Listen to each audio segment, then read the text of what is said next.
When did a cop catch someone doing something really suspicious, but for a totally legitimate reason?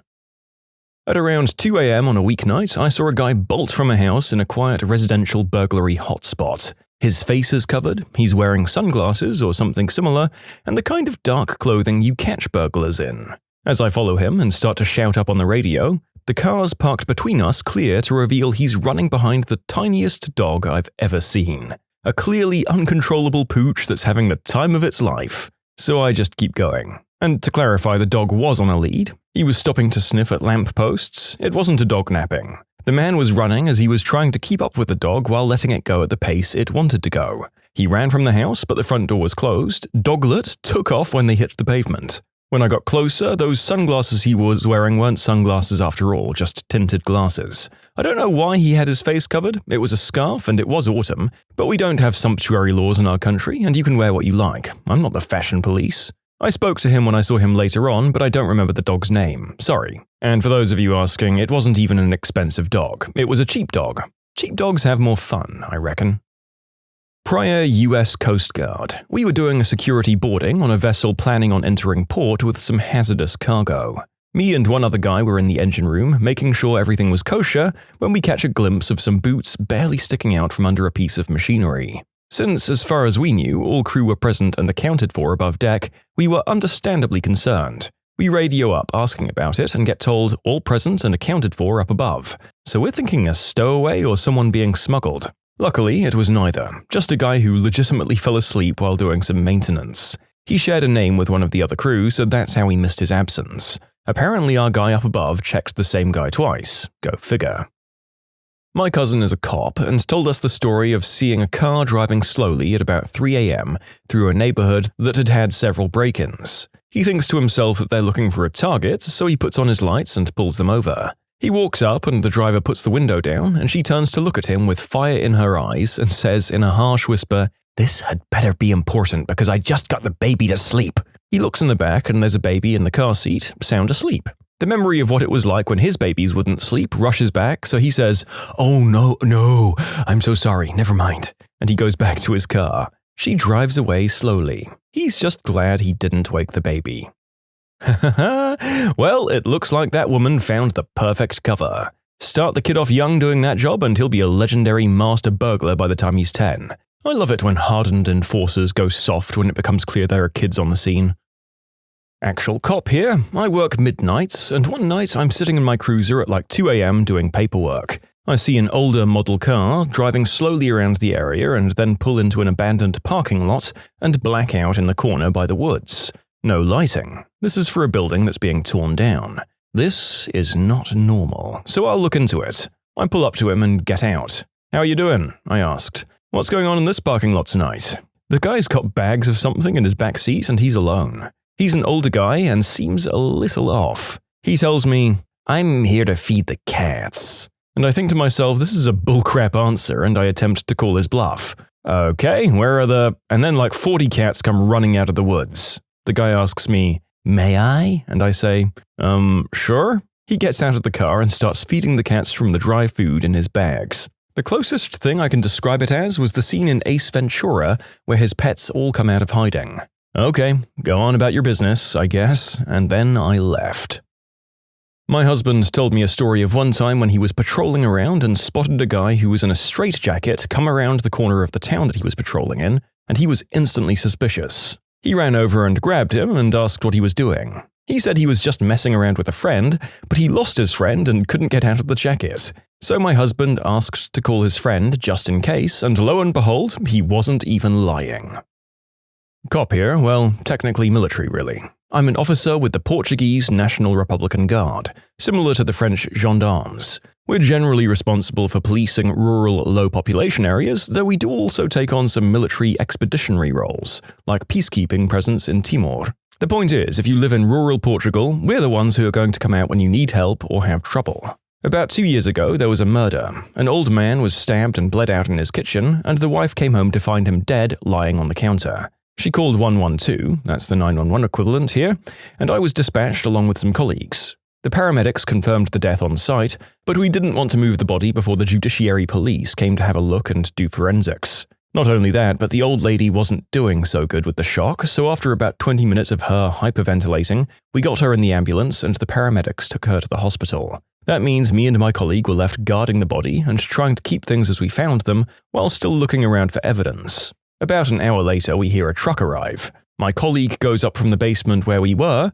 but I stay longer to have a better look around. Came back up 10 minutes later to find the body gone. I look outside and see two guys shoving it into the back of a nondescriptive refrigerated truck. I came out running and yelling with my weapon out, thinking the murderer was back and trying to cover their tracks. My colleague steps out from behind the truck. Turns out the morgue vehicle was broken and they were using a rental to transport the bodies. The two guys I saw were morgue workers and were just putting the body in the truck to carry it to the morgue, while my colleague was talking with a third. The judiciary police only came about 2 hours later. This is a hearsay story from a family friend who was a sergeant in a major West Coast city. One of his new officers was late for roll call one night. After about 45 minutes, the sergeant gets a call from another station asking if he was the sergeant for the missing officer, and hilarity ensues. Apparently, the missing officer was getting ready to leave his apartment for roll call for the night shift. As he walked out the stairs, he sees a guy in a ski mask hop through his neighbor's window. The cop radios the burglary in progress and runs back to his apartment to get his shotty. When he gets back to the neighbor's house, he heard a female screaming and the sounds of a struggle. The cop announces himself, kicks open the front door, runs to the kitchen, and sees what he thinks is ski mask guy committing the unspeakable act on the neighbor. The neighbor sees the cop with this huge cannon, screaming at ski mask guy, and she completely freaks out. Turns out, ski mask guy was neighbor's boyfriend or husband doing some sort of roleplay thing at the neighbor's request. At least nobody got shot, and apparently the cop was better known thereafter as Officer Cockblock. 3 a.m. on a weeknight and I pulled up behind a car at a light. The light is green and the car is stopped but running. Their foot was on the brake. The light turns red, so I wait behind him. Light turns green again and this guy just isn't moving. So my partner and I quietly exit our vehicle and approach his. He was completely passed out, asleep, with the car in drive. We woke him up and talked to him to make sure he wasn't drunk, and he was just tired because his wife had had a baby a few days ago and needed him to run to the store for something. That newborn sleep deprivation is real. I find so many suspicious vehicles in our National Veterans Cemetery in my jurisdiction, they almost always turn out to be Pokemon goers. The cemetery in my town has a few stops in it, and usually popping with Pokemon during the day. I'm unsure of why they chose cemeteries as places to do that, but I remember walking through mine and seeing tons of other people, along with one of my high school teachers, all hunting for Pokemon. My dad told me about a time back in the 80s. My father was sitting in his cruiser around the corner from a bar. A car drives by, swerving a little with exhaust coming from the tailpipe, signifying a recently started vehicle. Pulls the guy over, smells alcohol on the driver while also noticing a large staff on the back seat. He has the driver step on it and then inquires about the staff. The driver tells my dad, "I'm a black belt in Kung Fu. I use it in my class." So my father, unconvinced, asked him to demonstrate his proficiency with the staff, while having to prove his sobriety in a sort of impromptu field sobriety test. The driver puts on a little show for Dad on the side of the road. Dad's enjoying the show but starts to hear sirens coming from all directions. A passerby had seen my dad on the side of the road in a face-off with a crazy man and a stick. Thinking my dad was in need of help, the passerby had called the cops. Apparently my dad had been so wrapped up in the show, he hadn't heard the radio calls for him. So dispatch sent all available units to his rescue. The passerby thought my dad was getting his butt kicked by a ninja. I was briefly apprehended this one time. I wanted to make my father's headstone area look a little better. I thought planting a lavender on either side of the headstone would be nice. Lavender looks really pretty and does well when neglected. In case you didn't know it, you draw a lot of attention at a cemetery when you start digging near a grave with a full-sized shovel. Oh boy, a lot of graveyard-related misapprehensions here. Maybe the traditional small trowel is better for any graveyard renovations our viewers might be thinking of in the near future. And remember, only beautify the graves of people you know. I won't be making that mistake again. Years and years ago, okay, several decades, so I'm old, sue me. This one guy was arrested for arson. A neighbor in a subdivision backing up to the farm saw him methodically move all of the valuables out of the barn over a period of 1 week, then closely mowed the hayfields for about 50 yards radius all around the barn. He was puzzling over the mowing when he noticed the farmer walk all around the barn pouring something from a blue gas can right at the bottom of the barn walls. The neighbor looks away for less than a minute and then looks back at the barn and it's fully engulfed in flames. He calls the fire department and reports the farmer has set his barn on fire with gas or something. The fire department is on scene in about 5 minutes and reports the barn is already beyond saving. They smell diesel fuel. A quick investigation says it's arson. The field is mowed up to prevent spread. The burned barn has nothing much in it, but the other barn and shed overhang has a lot of stuff recently placed with grass underneath still green. Definite marks of petroleum accelerant. They arrest the farmer on the spot and he says nothing. The farmer refuses to talk to the DA and asks for a lawyer. I'm on the jury where the prosecution states they'll prove the farmer set his own barn on fire. The barn was insured and insurance fraud was the motive. They all call the expected witnesses. The neighbor, they play the 911 call, they interviewed the fireman who smelled fuel and saw marks of accelerant on the ground. The defense does no cross-examination at all. The prosecution is done and defense has their turn. Defense calls the farmer and the first question asked is, let's cut to the chase. Did you burn your barn down? Yep. Why did you do it? It was old, rotten, with termites. Gonna fall down. Not safe. Have you always burned down old farm buildings? Yep, and my daddy did it before me. It's a farm. Are you aware that you need a permit to burn debris in this county? Been doing it like that on this farm since we had dangerous engines. Never had no permit. The fine is up to $50. Oh wait, I forgot, you're zoned active agriculture and are exempt, no permit needed. But why didn't you tell any of this to the police? They didn't ask till after they put handcuffs on me and took me to the police station. They told me anything I said would be used against me and said I had the right to remain silent. And then some lawyer guy came in and told me I was going to prison for insurance fraud. I remember Perry Mason said, "Don't talk to anyone but your lawyer." So I didn't. Heh. Did you file an insurance claim? What for? The barn wasn't worth anything in that state and I moved all this stuff out. I suggested we try to talk my client out of this and you said you wanted your day in court. What's up with that? They came on my land, arrested me without telling me what for, told me later it was for arson and insurance fraud, and put that in the newspapers. All of my friends, relatives, and neighbors knew about this. They made me look dishonest. I just want to make sure everyone knows the real facts. I figured this is better than them just dropping it and everyone wondering whether they decided just not to send an old man to prison. The defense rests. It was epic. The jury was sent out of the room and after a few minutes told the case was over and to go back to the waiting room in case we were needed for the next trial. It's my understanding they dropped the case. You can submit your own stories to be featured here on the channel. The story submission link is in the description below. And if you want to listen to some vibey music in the background, check out easymode, also linked below, and subscribe. I'm the suspect in this situation. I lived in a large town in the south of the UK in my own terraced house. Outside my bus was a bus stop, so it had a few people who'd go by outside each day, but it wasn't in the heart of the high street. I'd suffered from cluster flies for a few days, and they came out of nowhere. We're talking maybe 50 or so, which is a little alarming, but there was nowhere I could see they were coming from. I got rid of them as quick as they came about and went about my day as usual. One day of the weekend, I had a knock at the door with riot police who stated they believed that someone had died on the property and they were able to enter under an emergency act of law without a warrant. In their wisdom, they spoke to the neighbors about who lived here after a report from an elderly lady visiting the bus stop. The neighbors had mentioned my ex-girlfriend who they hadn't seen in a few months. We had broken up and she had moved out, but the police put the flies report and this fact together as me definitely being a killer. The police was sure I had something to hide as they instantly didn't believe that I owned the house. I work in IT, so I make good money and am thankful that I saved hard to get on the housing ladder, but they weren't having any of it.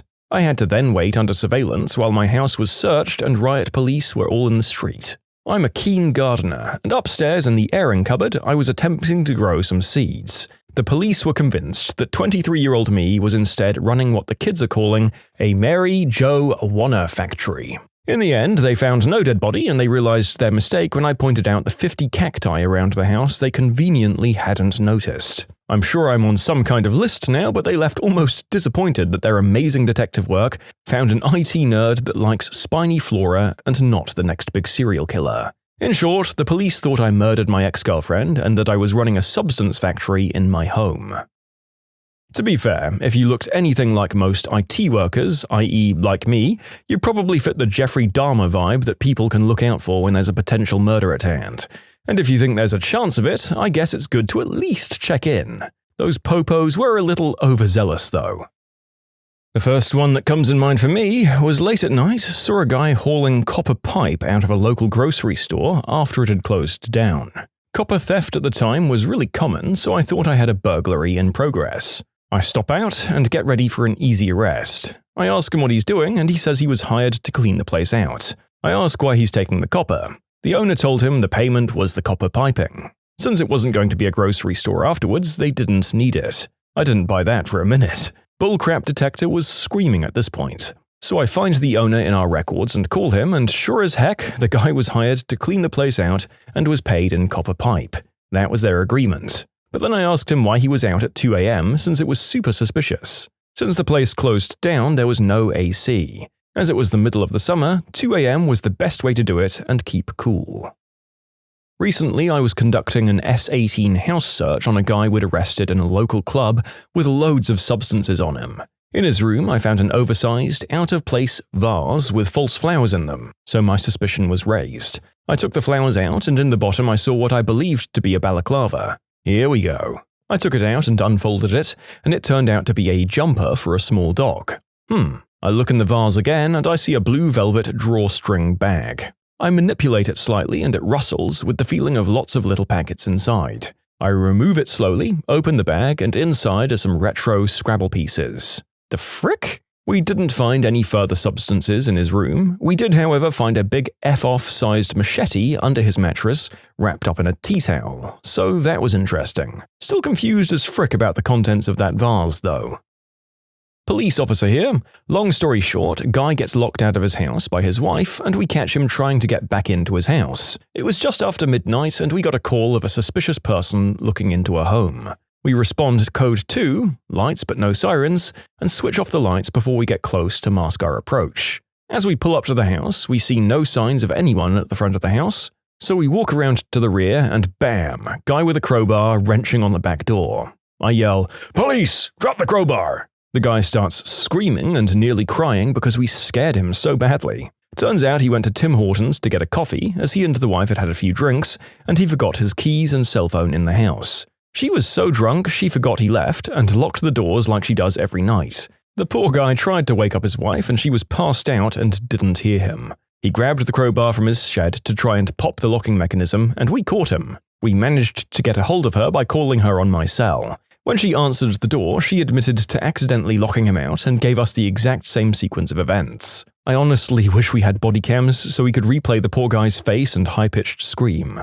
So to address a few things, first, our service does not have tasers. We train constantly in advanced hand-to-hand tactics. We're getting tasers soon though. And second, our hands were on our weapons, but after yelling at the challenge and hearing him scream and drop the crowbar, we de-escalated the situation completely. When you hear a door being wrenched on, you know there may be an improvised weapon involved, hence our officer safety and being ready should he charge us. I was on the bus commuting to my university and began to feel extremely bloated.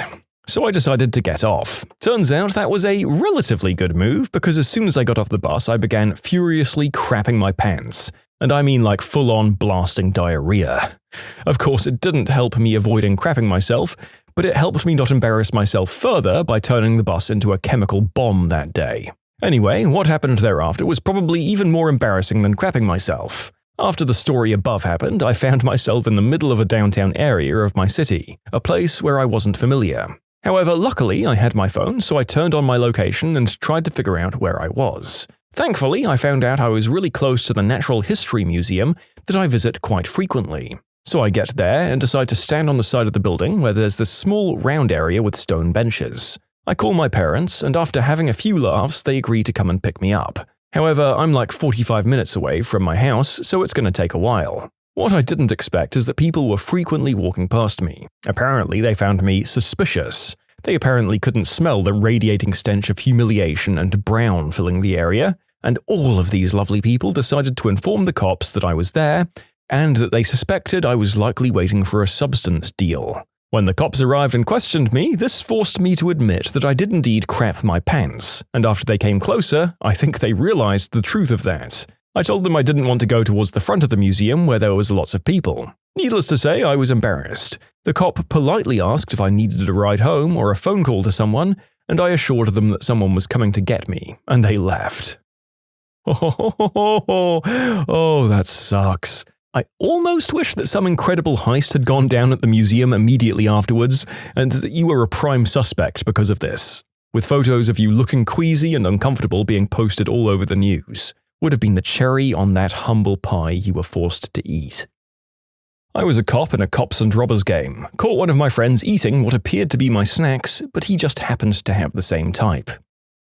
Patrolling a military housing neighborhood, I'd noticed a suspicious parked van around the area over the past few nights, always in a different spot, but I could never catch it coming or going. So around the fifth night of this, I hid my car and waited. Sure enough, the van rolls through. I waited a few minutes before following, turn the corner and light up three guys rummaging through all the trash cans left on the street. Turns out they were part of CID. Think NCIS, the show, but the army version. They suspected someone in the area was cooking crystal and were going through the garbage cans to find discarded ingredients. I only found this out after getting chewed out after they called my supervisors. I still don't feel bad, nobody told me. I was just starting on the street around the time Pokemon Go was taking off. So many contacts in the middle of the night that were just people trying to catch Pokemon. So I'd be like, "Ma'am, I noticed you're driving in circles around this closed business at 3 a.m. Yeah, there's a herd of Charmanders here and it's too busy during the day. Oh, okay, thanks for letting me know. I pull out my phone and open Pokemon Go. When did you see someone so ungrateful they made you just give up on being nice? Today is my niece's birthday and she just went to college, so I thought I'd get her a laptop for her birthday. Now, I'm a student myself, but I still want to give her something special.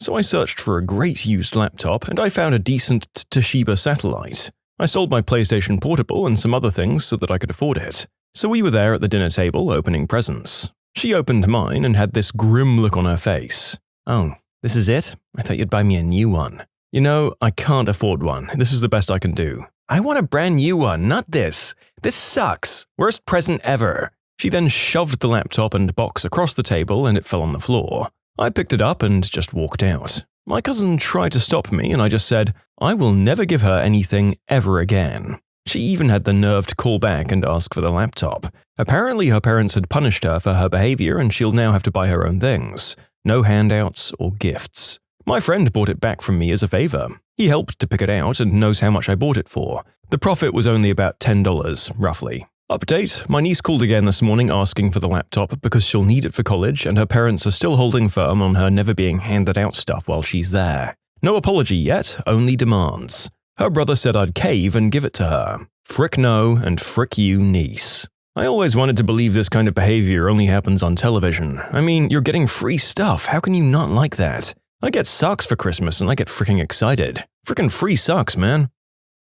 A couple of years ago, a friend and I were driving across the country in a big moving truck full of my mum's furniture. We'd been on the road for about 18 hours on the second to last day of the trip, and stopped at a rest stop to stretch our legs and use the bathroom. Sitting at the rest stop late at night was an entire family, dad and 2 young kids, and their car, which was obviously broken or otherwise not working. Feeling like I should try and help, I asked the father what was wrong, and he told me they'd run out of gas and just needed to get to the next town, which was about 40 miles away. I couldn't leave the rest stop with that family stranded, so my friend and I got back in the truck and drove the 40 miles to the next town, bought gas and a can, and drove all the way back in a huge moving truck. The whole trip back and forth took us about an hour and a half, and by the time we got to the rest stop, we were both about to pass out. Well, the family was still there waiting, and I hopped out to give them the gas they needed so badly. I handed the can to the father, and he looked at me and said, "I'd rather have the money."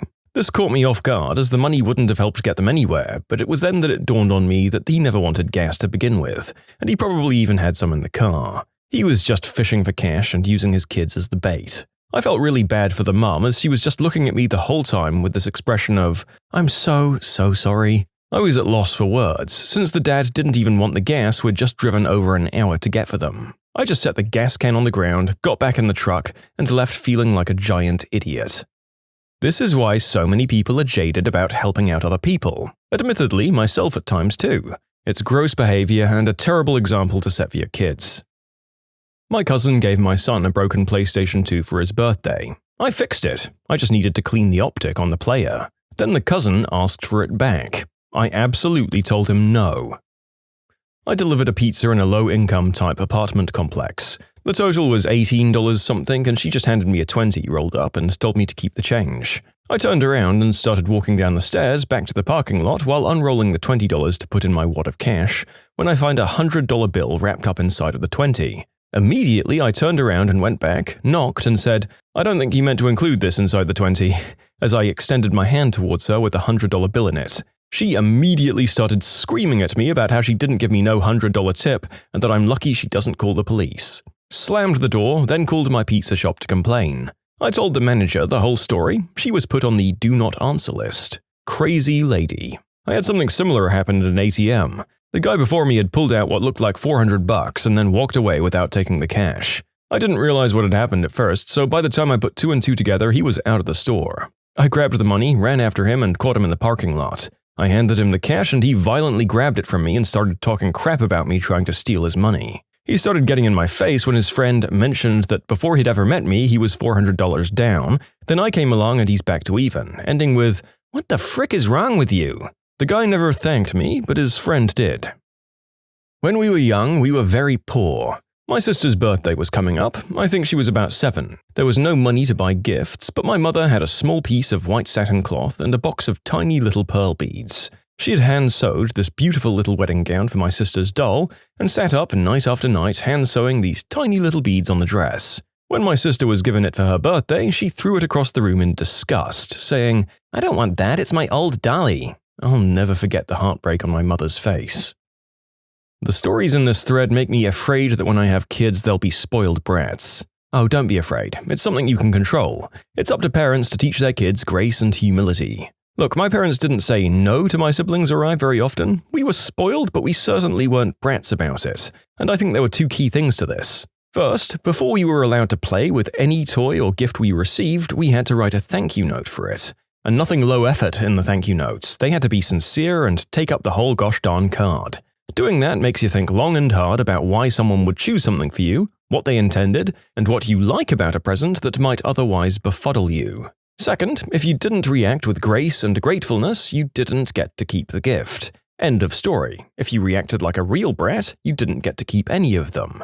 They were harsh with this rule too. Even a sour face could get the gift revoked. As a kid, you learn real quickly that gifts are a privilege and a gesture. You always respond with a smile and a heartfelt thank you, even if your odd relative just gave you items from her pantry wrapped. She gave them generously, you respond kindly.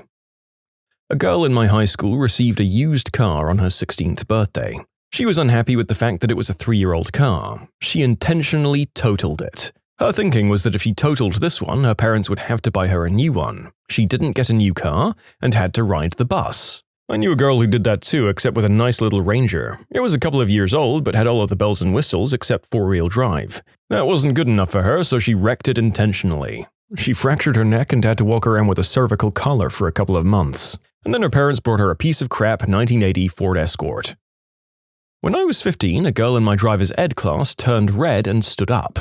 She put her hands to her throat, couldn't make a sound. Her eyes looked crazy. She was choking on a piece of candy. Everyone looked for 1 beat, 2 beats, and I'm like, what the hell? And I stand up, walk over 2 tables, and give her the Heimlich. On the second attempt, the candy flies out like 10 feet like in a movie or something. She starts gasping and bawling. It's a big scene. She thanks me. The next day at class, when our parents are picking us up, she's walking down the hall with her white trash mum. They walk up to me. I'm expecting a thank you from the mum or something.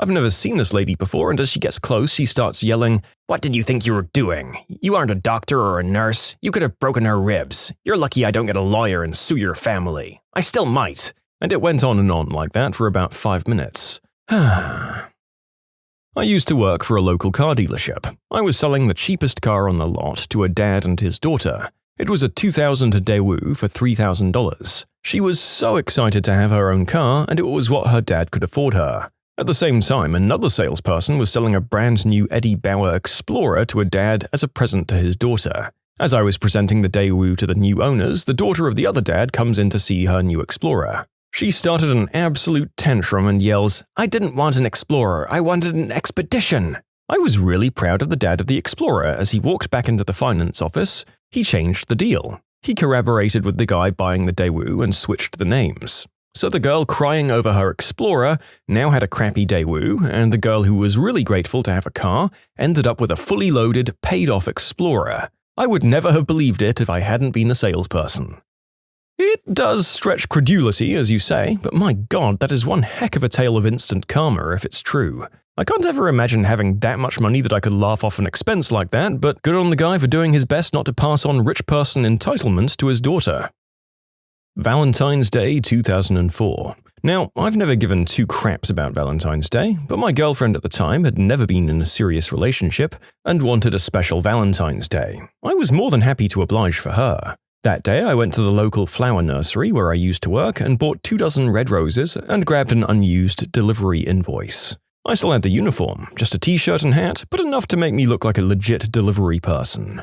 I then spent my entire paycheck on gifts for her and food for dinner. Everything. Balloons, decorations, red and pink cutesy crap, and several expensive gifts including an iPod and a new camera. I went back to her house and decorated everything, transforming her kitchen and living room into what looked like a display at the mall. I even did the rose petals on the bed thing because I was sure my efforts would lead to a romantic evening. I looked up her class schedule to figure out where her class was, we had different majors, and I proceeded to burst in, pretending to be a delivery person. I gave her the roses and a teddy bear in front of her entire class, even going so far as to make her sign the fake delivery invoice. It was her last class of the day, so I knew she'd be heading home afterwards. I raced out of there so I could get there first, change, and start cooking dinner.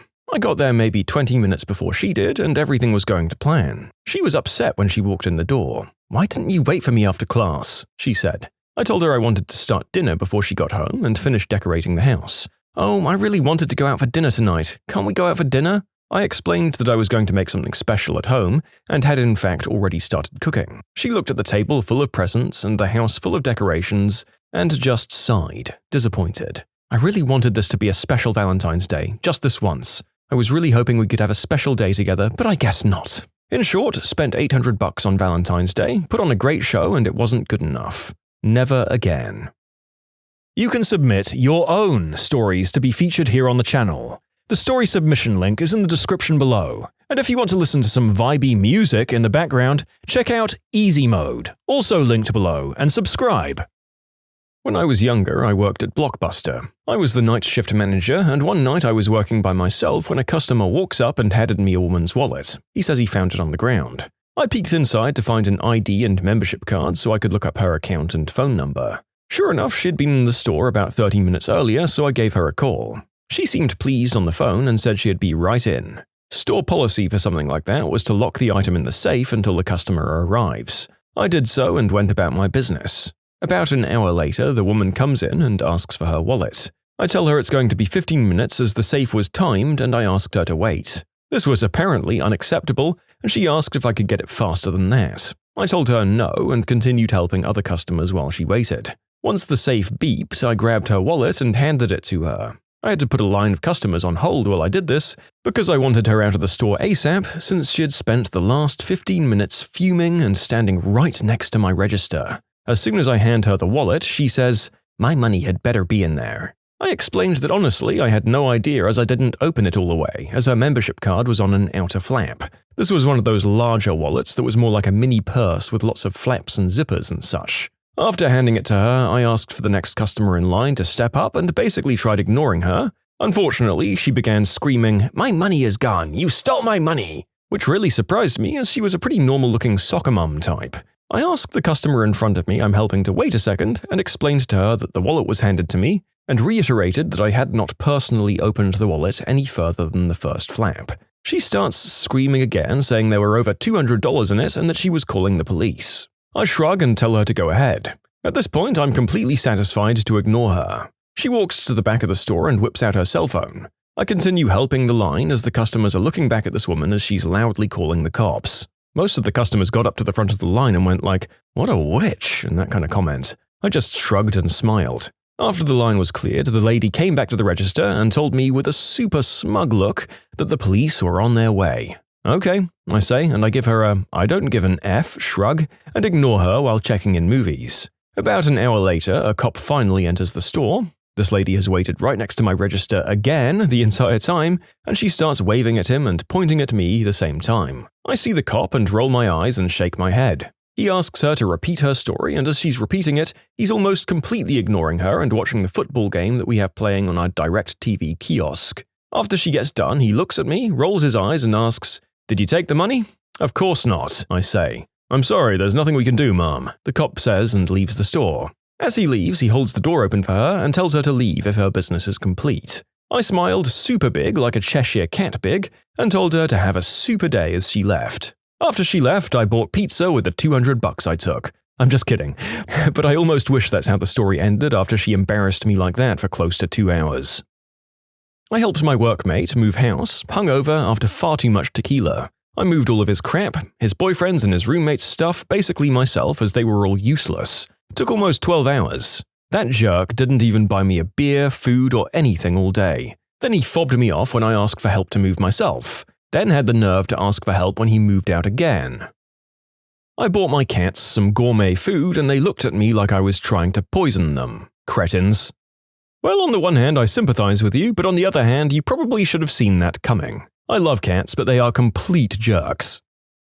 This is one of my favorite stories of instant justice. My mother's friend threw his daughter a birthday party. This was a fairly affluent family, so she got a big party with all of her friends, and this girl got a lot of nice stuff. She got dolls, a dollhouse, various toys, and a frickin' horse. With all of the riding gear and the promise of lessons and everything she could ever need for that horse. This brat got what millions of little girls all over the country dream of, and you know what she did? She flipped the crap out because it was the wrong dollhouse. She got a horse, and she threw a massive, screaming temper tantrum over the enormous dollhouse. Now, I'll digress a little bit and tell you about her father. Her dad came from Africa to the US as a refugee. Most of his friends and family were killed. This guy not only competed in the Olympics, but worked his butt off to become a doctor of some kind. As one might expect, he did not take kindly to his daughter's obvious lack of appreciation for her privileged lifestyle, so he cut that crap right out. He cancelled the party right then. The guests still got to eat cake and keep their party favors on top of an apology for his daughter's behavior. He packed up all of the toys and took them back to the store. He took the horse back and grounded the crap out of his spoiled little girl. In short, guy buys daughter a horse and other stuff, daughter flips out over a dollhouse, and the guy takes everything back. I have quite a few I could tell about my little sister, but I'll stick with 2. My mum bought her numerous laptops, iPhones, and cameras on the condition that she took care of them. Every single one was broken in a month or 2. Bought her a $900 digital SLR that she knows I've been coveting for years because my sister claimed she was going to take a photography course at school. She got the camera, complained that she didn't get any other presents that day, used it for a day and then let it sit around for 6 months.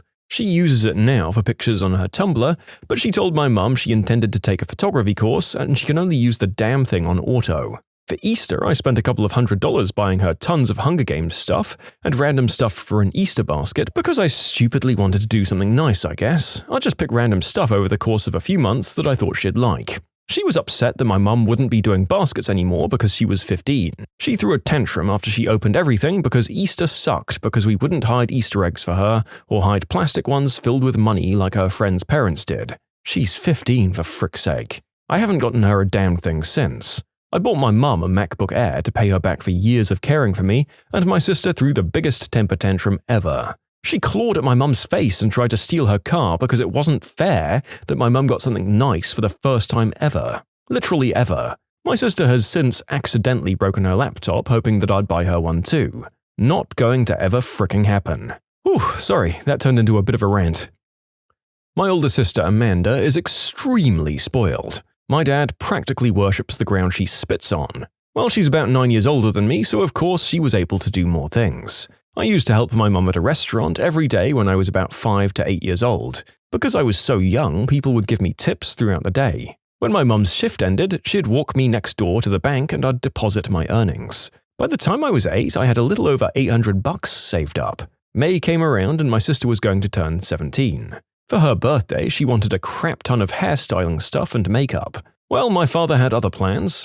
He convinced me into letting him borrow my $800 and combined it with his $500. He then went out and bought a cheap car for $1,000 and used the other $300 for seat covers, new tires, and a new stereo. On May 5th, we gave my sister the car and she threw the biggest witch fit ever. She wanted nothing to do with the car, so she sold it for $700. Dad got his $500 back, Amanda got $200 to spend on hair crap, and I got nothing. Just a rant from an ungrateful jerk.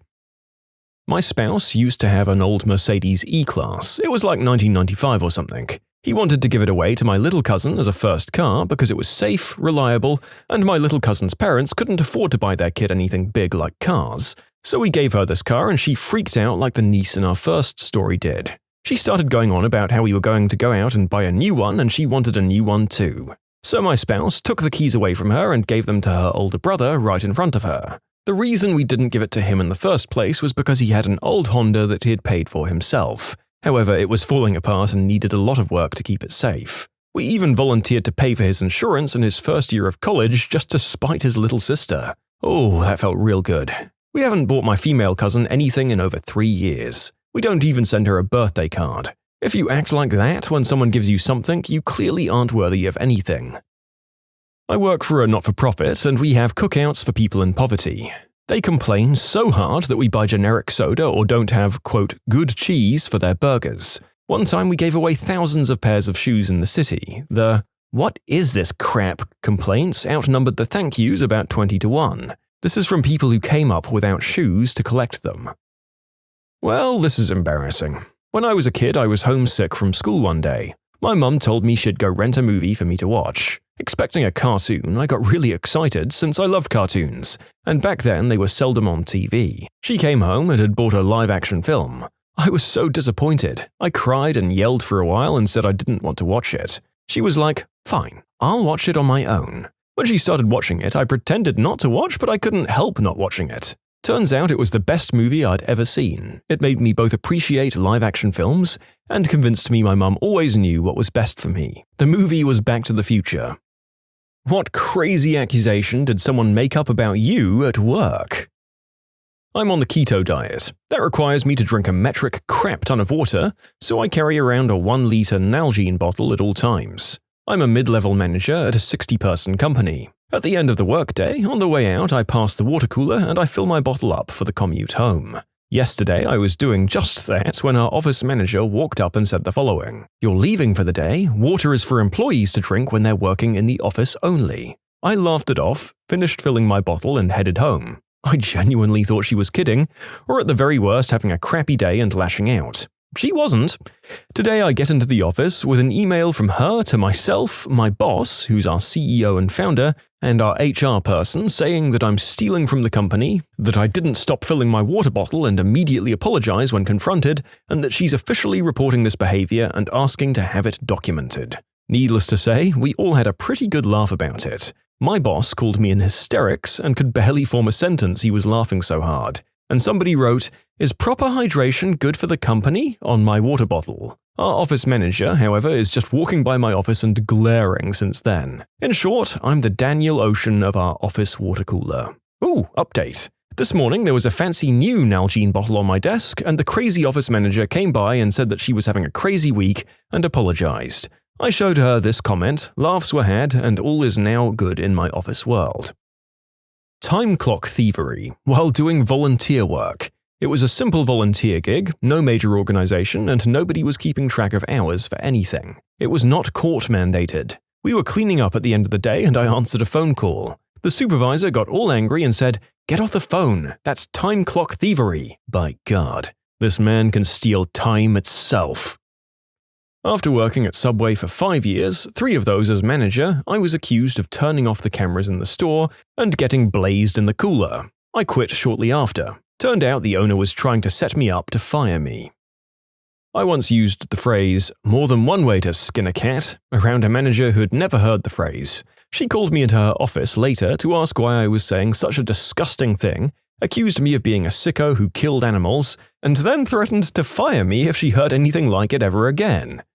I mean, I would hope that once it was explained that it was a common saying that they might back down, but I guess there are some cat people who would probably be incapable of hearing this without bursting into tears, so who knows. I was working retail at Best Buy at the time, and they had me working in MP3 players and cell phones, despite the fact that DVDs and video games were really more my wheelhouse. But I went and worked where they told me, and I did my job well. During Christmas season, it got really busy, so everyone was running around helping every department. I was hanging out in my own section when a woman came over, asked me about some headphones, and I helped her. She then asked me if the Dance Dance Revolution Mad Cats match she bought for her daughter was any good, and I asked if she has any of the games. She didn't. I showed her a slightly more expensive but better copy of a Konami mat with a game, and she thanked me and she didn't even know she needed a game with it and went off. My department manager came up behind me, tells me to meet him in the break room in 5 minutes, and rips into me. He says that the department with the best revenue gets bonuses. It's only true for him, by the way, not for the rest of us below him, and tells me off for helping customers in other sections get more expensive things. He says he'd be shocked if I made it past winter. I just say, yes sir, and go back to work. Come January, I get fired by department manager recommendation. So, when you go to Best Buy, know that all the departments have their own agendas with you. I had an employer of mine write me up for stealing trash. In reality, at the end of my shift, one of my duties was to gather all of the trash. Oftentimes, I'd pick through said trash and sort out all the paper, pop cans, and water bottles in our company's recycle bin. We had a special promotion with our trash company in which our company would get money based on the number of pounds we recycled. It ended up being $1,500 per month, and we didn't pay our trash bill. So, long story short, I got a final write-up for stealing company time for sorting our recyclables. So I stopped the following month, and our manager was then angry that she had to pay a trash bill. She called the trash company, and the company told her that the past 2 years she didn't pay for trash because our company would recycle so much, and we'd get a $1,500 check and free trash service. My boss thought that the checks were a bonus for her. Anyhow, the district manager was reviewing the write-ups and saw that I got written up for stealing trash, so he called me up and asked me what was going on. I told him the story about the trash company and their promotion. He congratulated me for a job well done. The next day, he flew in to talk to my manager. He asked her what happened to the $20,000 she got from the trash company. Apparently, she tried to pin it back on me, and our district manager promptly fired her. After escorting her out, he called me into the office. He told me what happened in that meeting and offered me a promotion to assistant manager. I was called a racist because I didn't really talk to or interact with any of my fellow employees beyond what was needed. I had to explain to my boss, who was also black, that I wasn't racist, I just didn't talk to this one girl because she was incredibly annoying. So I got accused of stealing a salad.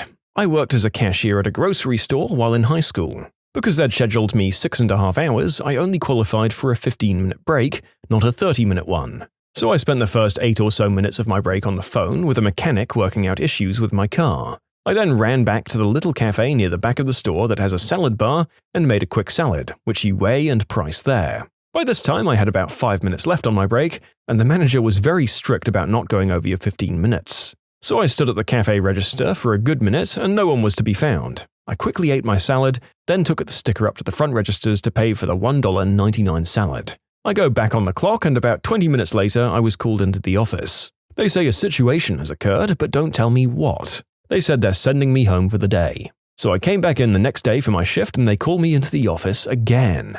Waiting for me in the office is the store manager, the assistant manager, the office manager, the cafe manager, and my shift supervisor. Mind you, I'm a 16-year-old kid at their first job who had never been in any sort of trouble before. They accuse me of stealing the salad because, despite purchasing the salad, as our records do indicate, you consumed the salad before the purchase. I explained to them how the cashier at the cafe was nowhere to be found, and how if I wanted to eat during my break at that point, I would have had to eat it back in the cafe and then pay for it up front. They tell me to go home and that they'll be contacting me tomorrow regarding if I keep my job or not. I left in tears, but then got really angry at the severe overreaction, so I came back in an hour later and told them that I quit.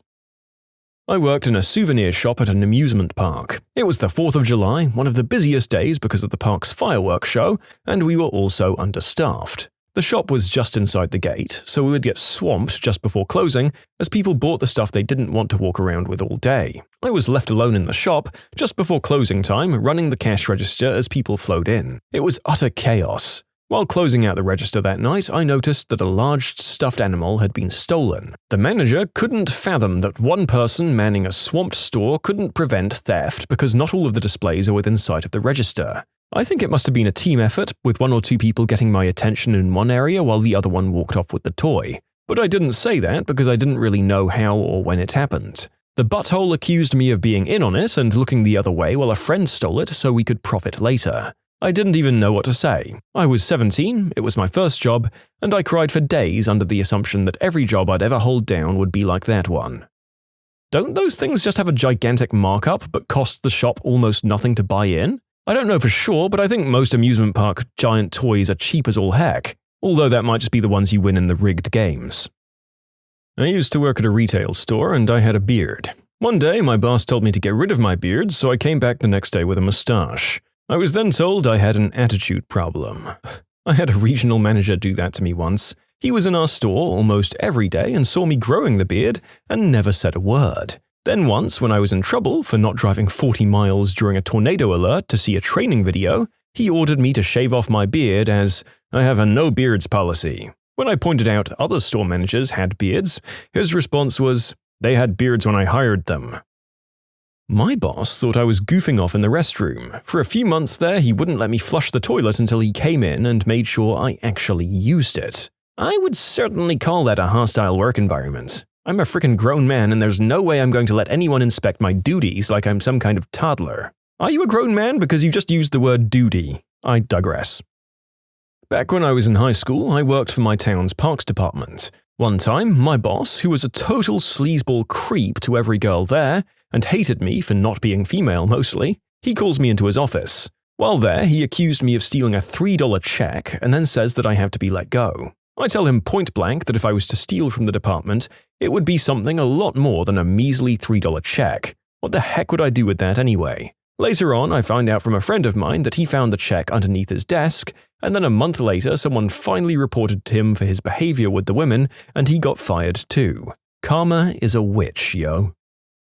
Last night, my manager called me stupid and uneducated for not cheating a customer out of $15 due to a computer error. She thought it was obvious that I should lie about the error and garner another whopping $15 for the struggling hospitality industry. Today I'm going in for a meeting to get scolded for not lying, and I'm pretty sure I'm going to burst into tears. Screw that. Hold strong knowing that you did the right thing. You saved a person $15 that they shouldn't have had to spend. That's 2 hours of minimum wage where I live. You made the company look great, and I wouldn't doubt that you just secured a lifelong customer. You did the right thing. Don't let F-ups bring you down. You have the right to have a witness present for that conversation. Be sure to ask your manager to reiterate their exact words from the night before and write down everything that's said. Assure your boss that your human resources department will be informed of every detail. See how far your boss takes the conversation afterwards. Don't allow someone to treat you with disrespect because they have a position of authority over you. They have bosses too.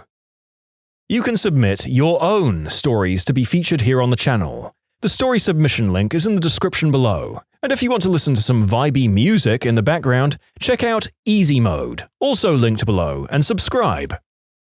My first job with the state was awful. My supervisor was an idiot in every sense of the word. I remember once I was called into a meeting with our bureau chief. He asked us some questions about office matters, and my supervisor flat out made up lies about me that were completely against my character. I couldn't hold my frustration in and I blew up at her. I told my bureau chief that I wasn't there to play childish games, and then walked out of the meeting. I did end up winning that one and got a promotion that paid twice as much as that terrible supervisor. It was one of those awesome revenge moments where nobody got hurt.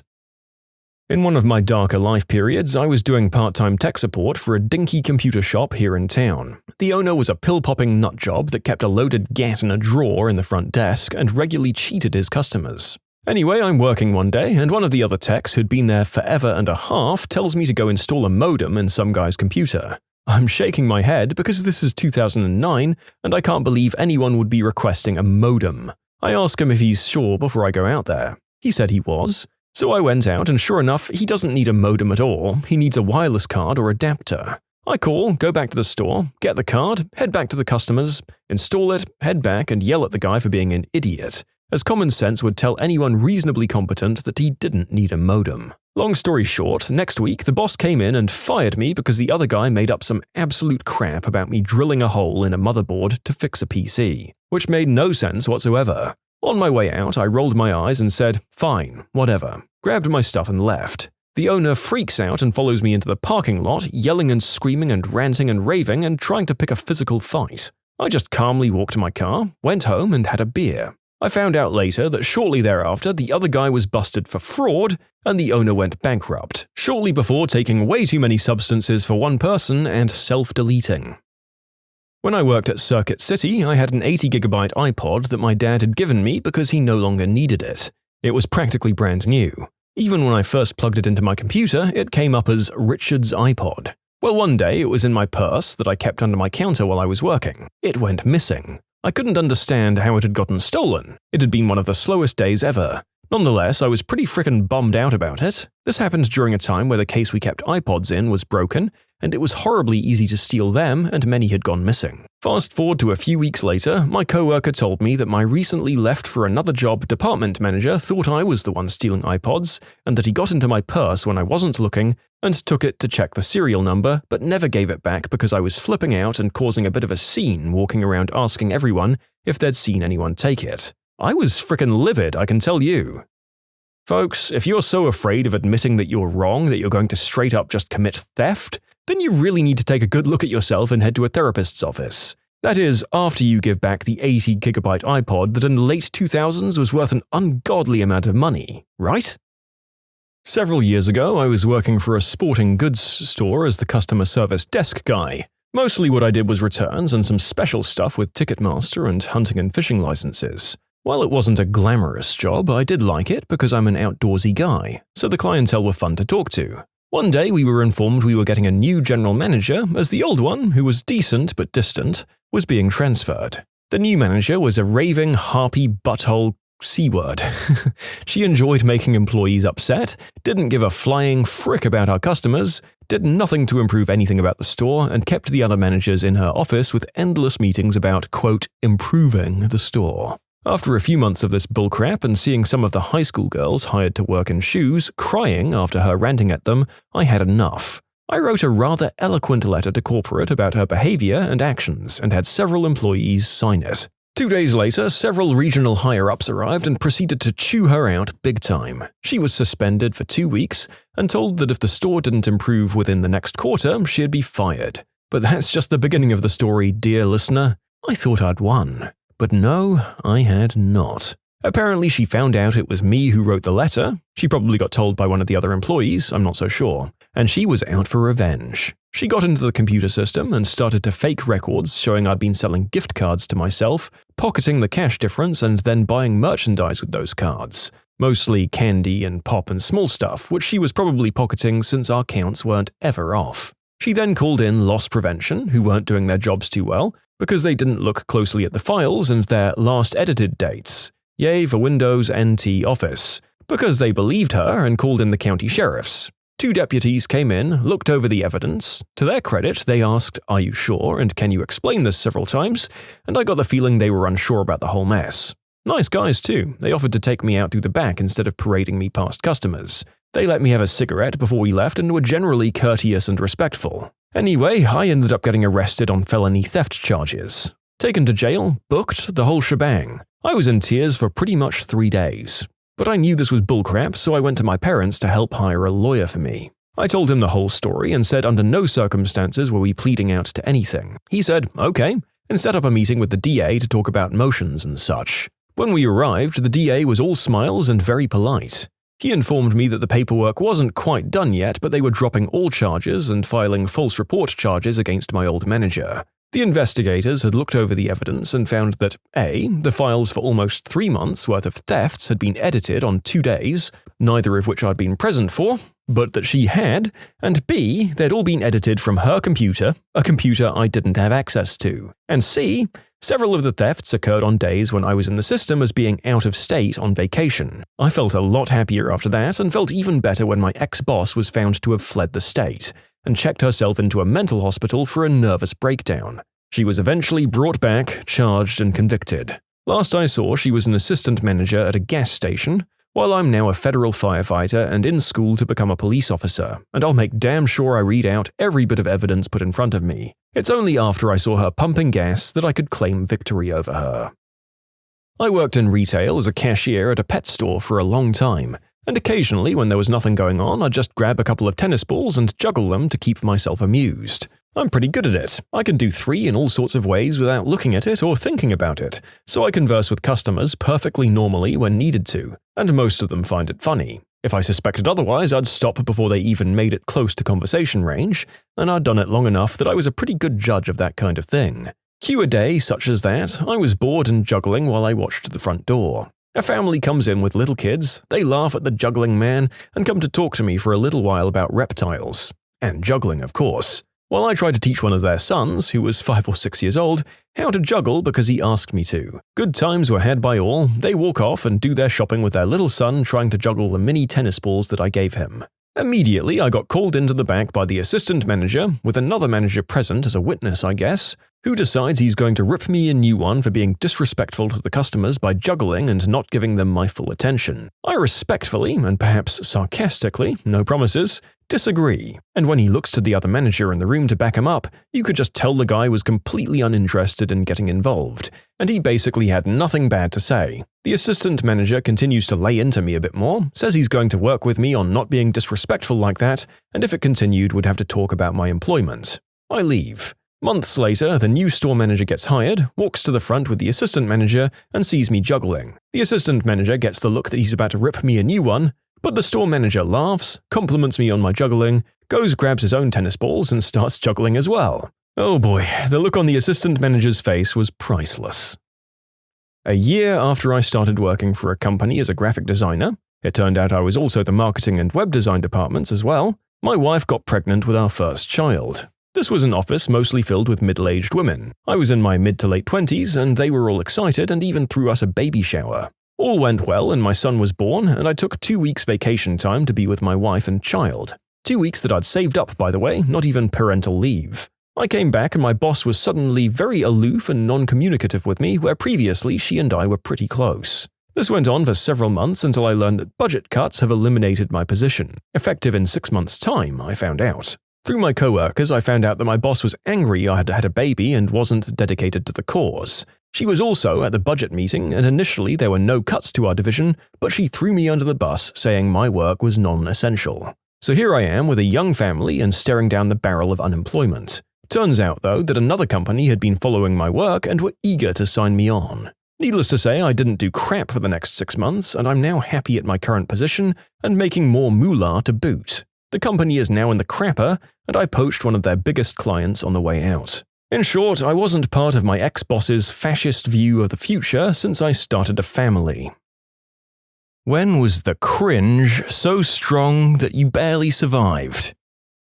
My sister went to an 18th birthday with 3 friends where over 120 people had RSVP'd and only the host, his parents, and his girlfriend were there. She was telling me about it today, and I couldn't think about anything except how horrible high school people can be. So here's the story. This guy set up a Facebook event for this party at this big hall, and out of the 700 plus people invited, 120 people RSVP'd. So it's not like nobody knew about it. Considering the amount of people that knew about it and come, even if they hadn't clicked attending, was the fact that this guy booked a massive hall that could cater for such a large event. This cost him around $1,500, which included food and security and stuff. Then he decided instead of using an iPod, which would probably get lost or stolen, he'd hire a DJ. That cost $400. For all of this, the host had spent months working overtime, so he was actually able to afford it and hold, quote, the best party ever.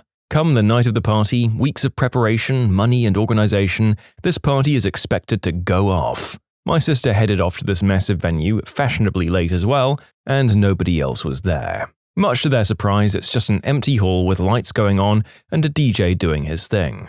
Then she finds the host and asks the normal questions, where is everyone and stuff like that. He's as baffled as my sister was. Not even his best mates had shown up, which was the most surprising part. Now, this is just the most gut-wrenching part of the whole thing. He then calls his friends. He asks them, "Where the hell are you guys?" and obviously, on loudspeaker, an uproar of laughter comes from the person speaking, and you can also hear it in the background. He starts crying and everything, absolutely devastated about what has happened. He's out of pocket $1,900 at least, and knowing that all his friends possibly organized a boycott for his event. When I told this story, I couldn't stomach how harsh and horrible people can be. I'd never have thought this could have happened, especially on such a large scale as this.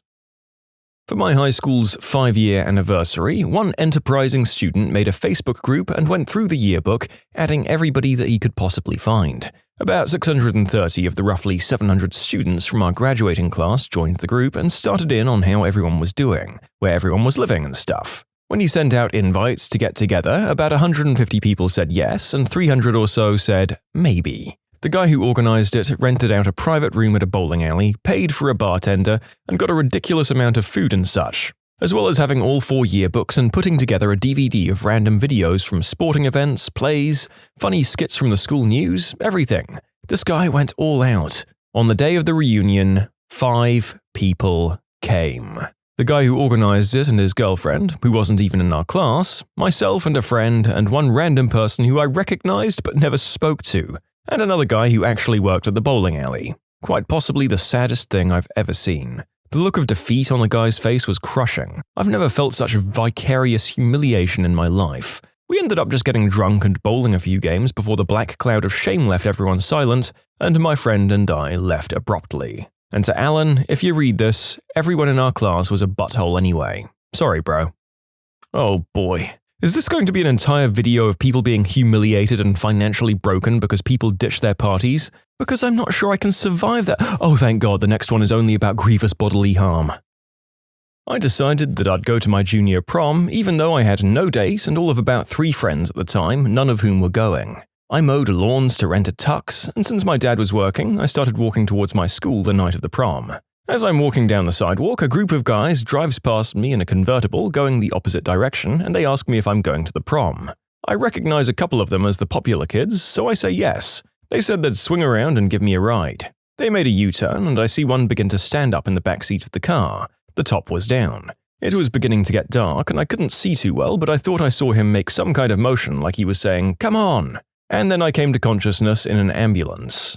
After I get as much of my bearings as I was going to, I freaked right the frick out. There was blood on my tuxedo and EMTs standing next to me. I asked them in a confused teenager sort of way what the actual F happened and where was I. They told me someone had reported seeing me lying on the sidewalk, unconscious and bleeding. I was dumbstruck. I said I don't remember anything other than waiting to get a ride from someone. There was apparently a can full of beer sitting very close by which they believed I'd been hit in the head with. Then it all came together for me in one very terrible instant. I was struck paralyzed with fear as my brain pieced together what must have happened. When I saw that guy stand up in the back seat making a hand motion, he must have been throwing something at me. In the darkness, I didn't see it coming and was most likely completely unprepared when it hit me. I must not have even known what hit me. They said I was curled in the fetal position when they found me, which I don't remember going into. I remember nothing from the time, just the car coming towards me and then waking up in the ambulance. The police took the can as evidence, and apparently it had blood of mine on it and was dented from having hit my head.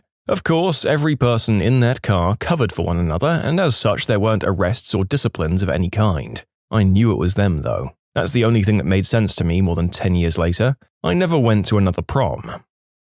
9th birthday, I invited my entire grade. My mum, my little sister and I had spent a week making a piñata by hand. We were living in extreme poverty. I got thrift store toys for presents. No complaints from me, though.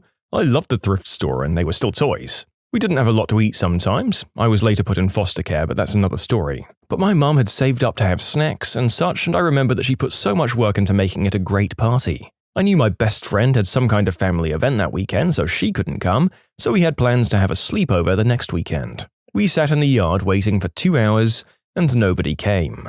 My little sister and I ended up just taking turns hitting the piñata ourselves. I wanted to cry, but my mum already looked so sad and I felt too guilty to let the tears come. Worst birthday ever. Just last night I was forced to go watch a friend of a friend's band play some crappy gig at a hole-in-the-wall bar. They went on late after another band had already played and the audience just kept dwindling in size. It was pretty excruciating. It took all of my willpower not to look like I was in agony. Afterwards, we all had to pretend that they'd rocked out and that we were impressed. I mean, he looked so happy. We couldn't ruin it for him. I used to work in the showroom at Chuck E. Cheese when I was in high school. My primary job was to throw birthday parties, and throw birthday parties I frickin' did. I made damn sure that every kid there had the greatest birthday party of all time. I worked the 4th of July one year, and we had just one party that day. I got to work on it. The RSVP number was fairly small, like 5 people or so, but it got worse than that. It was just the father and son.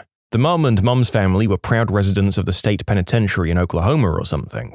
Dad got custody and moved with the son to Tennessee and had his party there. He invited a few friends, but none of them came, so it was just the father and son at the birthday table. They weren't very well off, and they bought the bare-bones party option. I asked around to all of my co-workers and threw in about $40 of my own money to make sure that they had the best birthday bash ever. It was an hour from close and nobody was there, so all of the employees just started partying with them.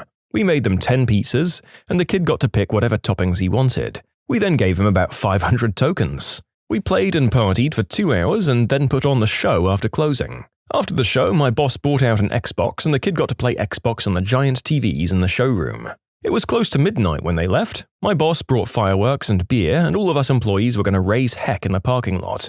But we decided to invite the kid too. He got to shoot off bottle rockets and Roman candles and whatnot, and his dad got a beer out of it. Later, Dad brings the employees aside and starts crying about how awesome of a party it was. I worked at Chuck E. Cheese's for 2 years and hated most of it, but that night was one of the best of my entire life. I think the total pot on them was close to $200. My boss matched my donation and everybody else pitched in a few bucks here and there. I haven't seen the kid or the father since, but I do know that the father wrote an email to customer service and we got fancy pins in our lanyards. There was this hospitality hero competition, and if the managers ever caught you doing something nice for the customers, you got a slice of pizza on the chart. 4 slices of pizza and like 15 pizzas got you to the hospitality hero level, where you had this awesome pin with Chuck on it. I think all of us working that night got one. Yay. You know, this might actually be the most wholesome story to come out of the slave pits of Charles Entertainment Cheese. There was 100% less pee, duty, and throw-up than most of those stories have, and it didn't even involve physical violence. Well done, everybody. You and your co-workers seem like good eggs. For my 20th birthday party, I was going to have a big barbecue. I bought the meat, the cake, the corn, everything. I invited 50 people, and not one of them showed up. Not one person. This sort of thing also happened to an acquaintance of mine. The kid was really nerdy, but didn't really have any self-awareness, so he didn't really have friends. He organized a big going-away party our senior year. A friend and I knew what was going to happen, so out of pity we decided to go. Big surprise, no one else was there. Just a big empty house with a few bowls of chips all set up and the guy sobbing in the corner. We stood there awkwardly for a few minutes. It was miserable. So we ran back home, grabbed our laptops, ran back and had an impromptu mini LAN party. We actually had a blast and the host ended up having a great time. The party ended up lasting about 24 hours. You can submit your own stories to be featured here on the channel. The story submission link is in the description below. And if you want to listen to some vibey music in the background, check out easymode, also linked below, and subscribe. When I graduated from high school 3 years ago, I wasn't invited to a single party afterwards. Now, the optimist in you might think, oh, people must not have had any parties. Everyone gets invited to graduation events. Well, my dear internet friends, the sad truth is that there was one. It was held at a local country club. There were over 200 people in attendance for a graduation event of my class of 192. And how do I know this, you might ask? I was present when everyone else was invited. I was watching the computer when the Facebook event creator, who was our class president, sent out the Facebook invites and I watched her uncheck my name and 1 or 2 other kids' names before sending it. I was also present when the paper invites were given out. The school gave permission to hand them out in our homeroom. I was the only one that wasn't given one in my homeroom. My school doesn't have official graduation events outside of the usual honors day, commencement and such. Yep, people suck. I went to a surprise party where I was the only non-family member there, and I didn't even know the girl that well. Turns out, her friends were buttholes, but she's an awesome person and it made her feel better than no one being there otherwise, so I don't really regret it. On my 21st birthday, I brought a few of my best friends to Six Flags, bought their tickets because they were having a hard time finding work, and spent the day having fun with them. We planned to leave early and go back to my place to celebrate turning 21 with some drinking.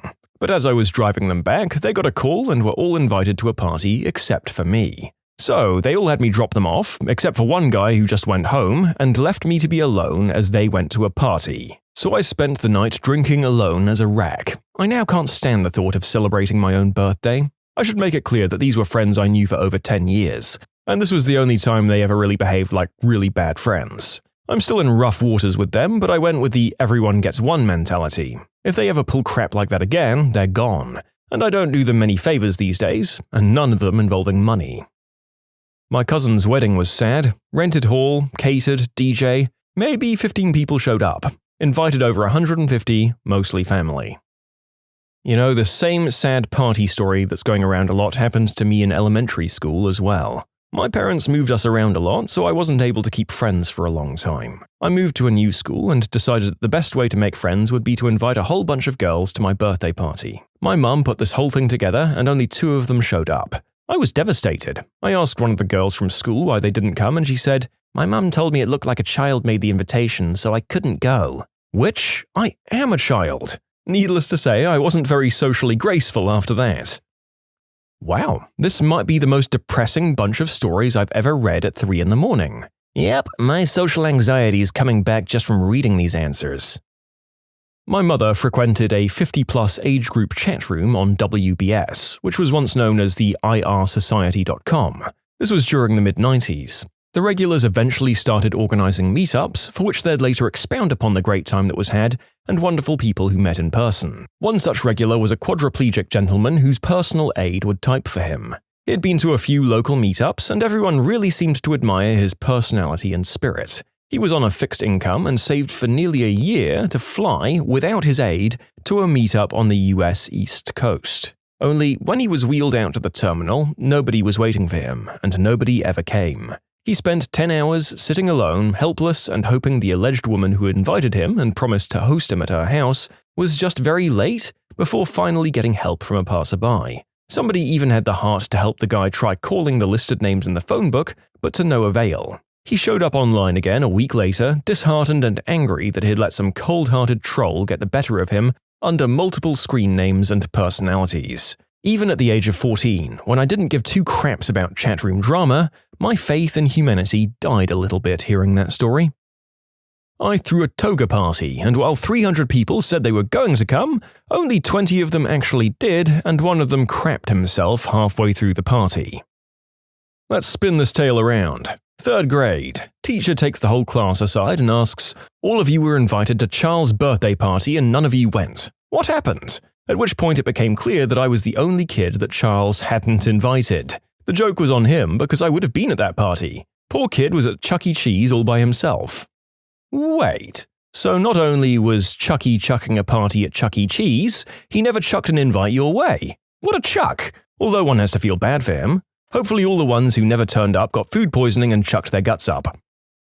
In Spanish culture, it's tradition to have a quinceañera. I didn't want to have one, but my mum insisted on having it either way. So she decided to have it in the house, right? It's not very big in my house, and she'd already invited the family and close friends from out of state, out of the country even. So my mum limited me to inviting 5 friends, but she got to invite all the people she wanted. So we were expecting more than 40 people to show up. Maybe 6 came. 2 of my friends and 4 family members which lived in the city. The presents were a card with $5 and some cheap perfume. But I don't resent that last one because it was with very good intentions from a very sweet, poor old lady. I was in a super poofy dress for hours and heels that were killing me, while pretty much everyone else was in more or less semi-casual attire. On top of it all, it was raining, and it was on my actual day of birth. What bites the most was the following year when we did it for my sister. She invited the same people, but she decided to have it in a rented space, which I'd suggested to my mum when she had mine, but she said it just wouldn't work out. She spent almost 6 times the money on my sister's and even got a DJ and a lavish cake. Almost everyone except for a few came, and there were about 105 people invited. The same people who didn't turn up for mine turned up for my sister. Everyone was all fancy and it was organized, not a complete mess. The presents were good makeup, good perfume, and about $600 cash in cards, and some shoes and clothes. Needless to say, after that event I felt like crap and felt like there is definitely a favorite in the family.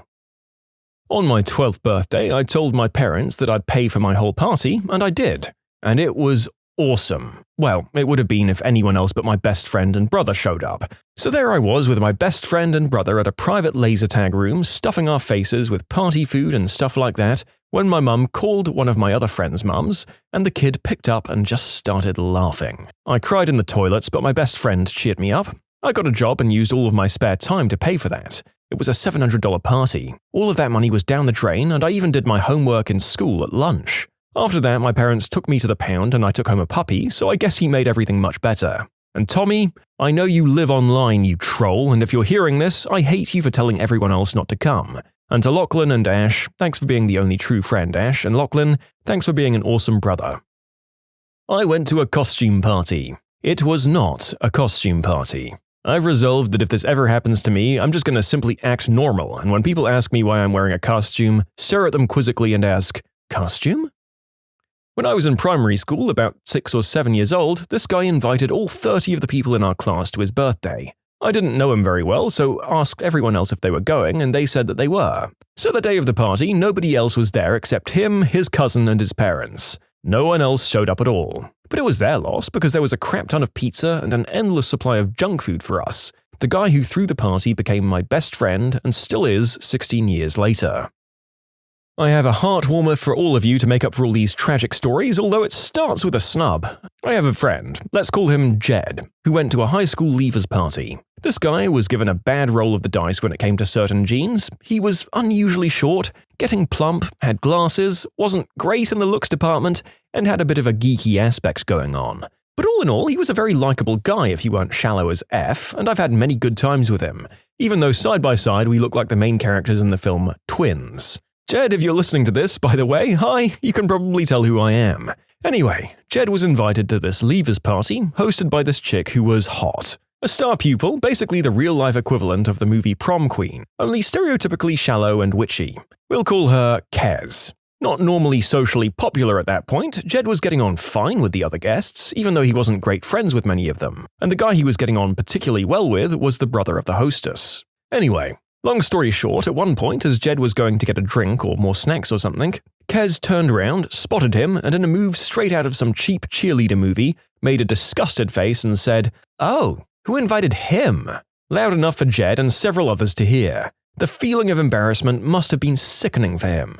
I wasn't there, or I'd have told her where to shove those words and left with him, but he had nobody backing him up at the time. It kind of wrote off his night. So he went back to the crowd he'd been hanging with and started to diplomatically say his farewells to the people he'd been talking to, reckoning the night wasn't going to get any better. Some of the people he was saying goodbye to were surprised he was leaving so early, and so suddenly, as they'd been having a good night together. They didn't know what had just happened. And one of the people who was curious was the brother of Kez, that witchy hostess. He saw that Jed looked a little upset and asked what was wrong, so Jed told him. The guy listened, looked over at his sister, who seemed to be looking back at him uncomfortably. The guy asked if Jez could stay while he sorted something out, but Jed said he needed to leave. The guy shook Jed's hand and apologized profusely on behalf of his sister, and said that Jed would be missed. Jed went into the hall and got his coat. He put on his shoes and opened the front door. He turned back to give a final wave to the people at the party and was treated to the sight of Kez, the hostile hostess, and her brother standing in a corner. Kez's brother was clearly angry and giving Kez a real piece of his mind. Kez was bright red with embarrassment and openly crying while her friends took their turn being frozen with sympathetic shame for the second time that night. From what I know of Kez, it was long overdue. In short, nerdy friend of mine gets rudely snubbed at high school leavers party by the hostess. Hostess gets humiliated for her attitude in front of everyone by her own brother. When did you realize your brain's autopilot was a complete idiot? I was getting ready for work and had a contact lens in one hand and a vitamin in the other. I popped the contact in my mouth and washed it down with a glass of water. I'm sure the stomach acid took care of it? When I was around 13 or 14, I woke up in the middle of the night in my own bed and room and thought to myself, I need to go home before my parents realize I'm not there. So I sneak out of the house, part of me obviously aware that my parents were sleeping and that I needed to be quiet, and walked a block away. Then I realized I'd been in my own room and just thought, what the hell am I doing? So I walked back and snuck back into bed. So weird. Painting a picture, took a drink from the paintbrush water instead of my coffee. swished my mouthwash for a solid 30 seconds and then just spit it up on the floor where I was standing. Last night I picked up a box of cereal to put it away. I ended up accidentally taking it with me to bed. Ugh, you two have fun there? I once got my car impounded via brain autopilot. I lived across the street from a gas station and didn't drive very often. Once I was filling up, went inside to buy something, forgot I was getting gas and just walked home. A few days later, I reported my car stolen since I couldn't find it in my apartment garage. About a month later, I got a call from the cops saying my car had gone up for auction, and only then was it discovered it had been reported stolen. I had to pay about $1,500 in impound fees to get it back. Definitely one of the dumbest things I've ever done. The night before my very first day at work, where I was to bring my own lunch, I got all of the ingredients out to make a sandwich for tomorrow, and immediately after I made it, I walked into the living room, turned on the TV, and ate it.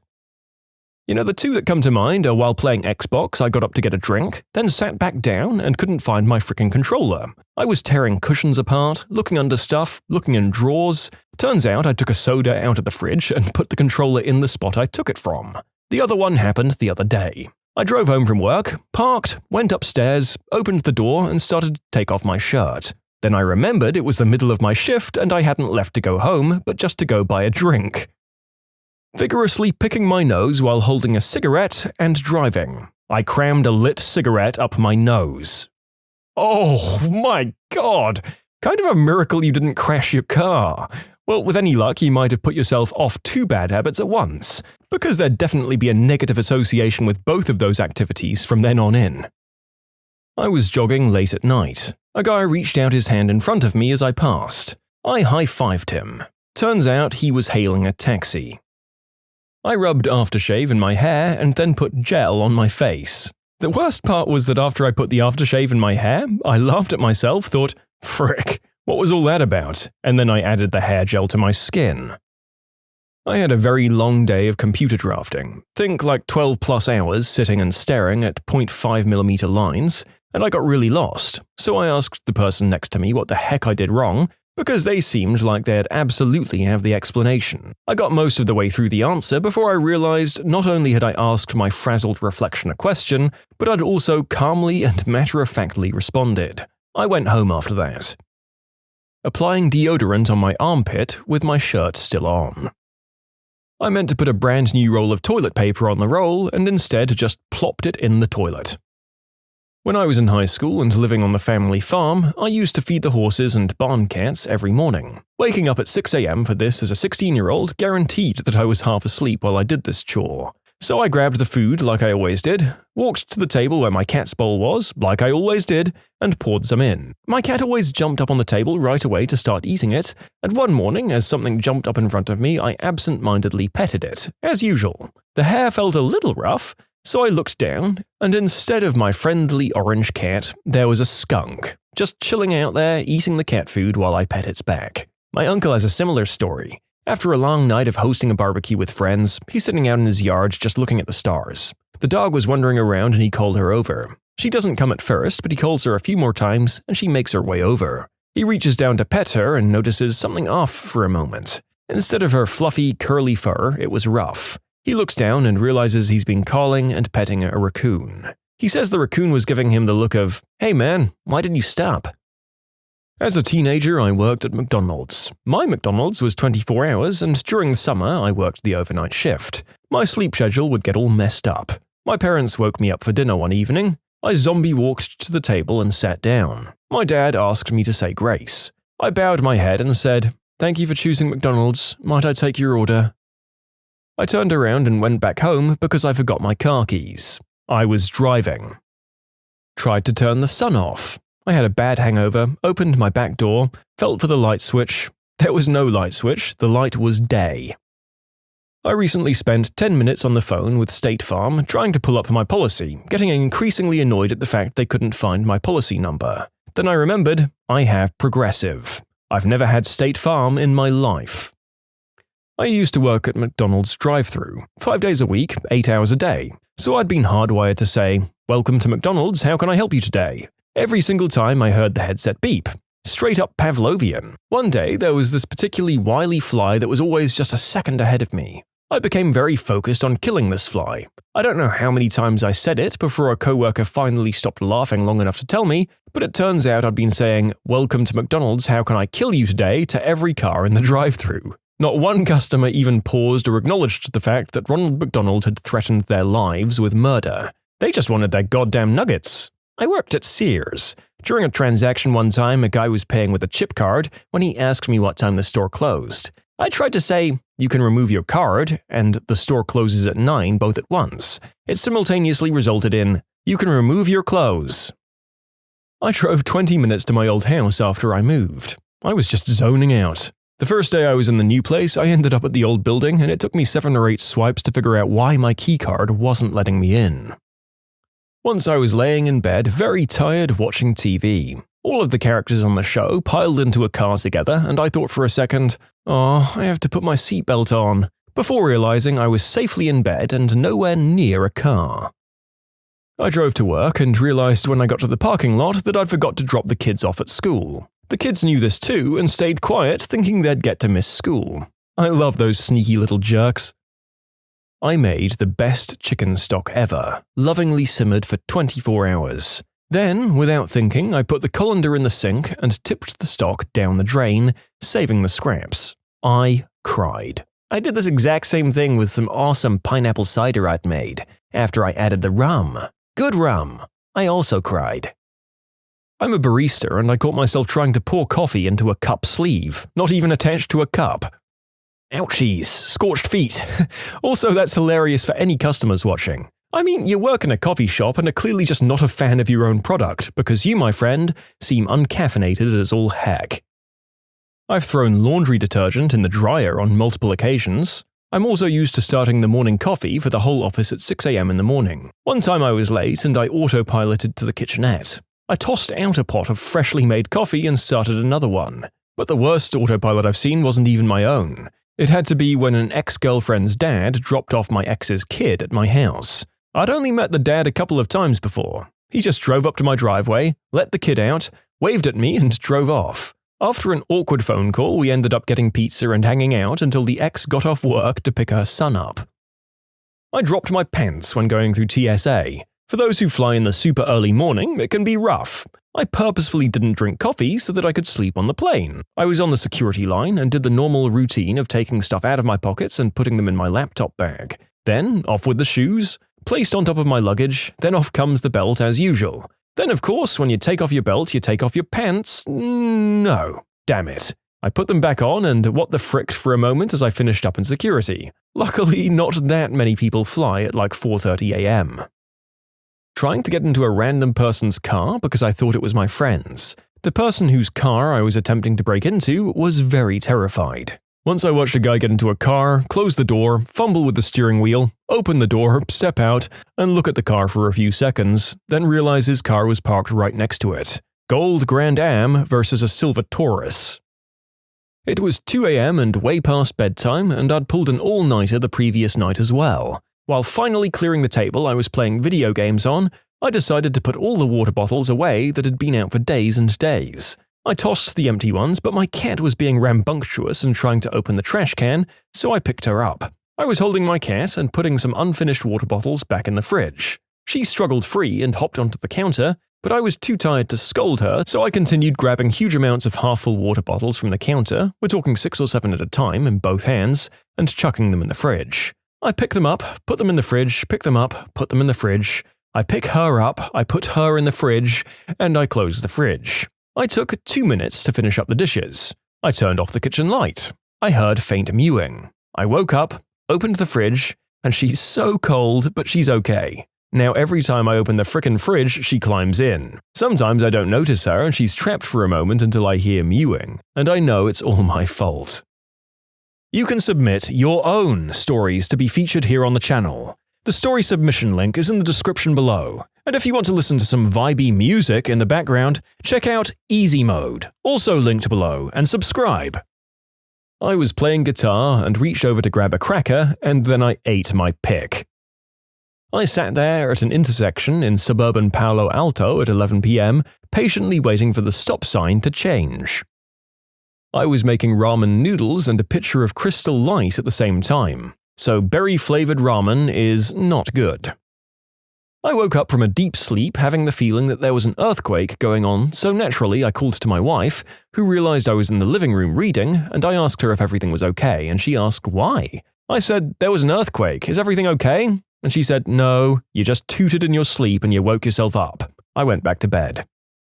During a period when I was unemployed for a few months, I got into the habit of undoing my trousers before arriving at the bathroom. This led to a very embarrassing situation I found myself in when I became employed again and just undid my belt and trousers in the hallway while heading to the toilet. Thankfully, I realized what I was doing before I exposed myself to my new co-workers. One time, my family traveled to Iowa and we stopped at a McDonald's. They were going through the drive-thru, but I needed to pee, so I went inside. I went out to the other exit when I was done, and there was a red minivan just like ours, so I went to my side and opened the door and wasn't paying attention. I sat down, buckled my seatbelt and realized it was a bit different, but I still did it. I looked around and the van was full of old people just staring at me, and they all looked scared. My family was in the van behind laughing their butts off. I took the metro home and then realized I drove to work. So that was a long night. That sounds like a problem for morning you. When my son went off to college, I was stuck in the same routine that I'd performed day in and day out for close to 18 years. For some reason, this truly threw off my entire thought process for weeks. One morning, I got up and turned on the coffee pot like I normally do and walked to his room to wake him up. However, instead of flipping the light on and telling him it's time to get up, I crawled into his bed and went to sleep.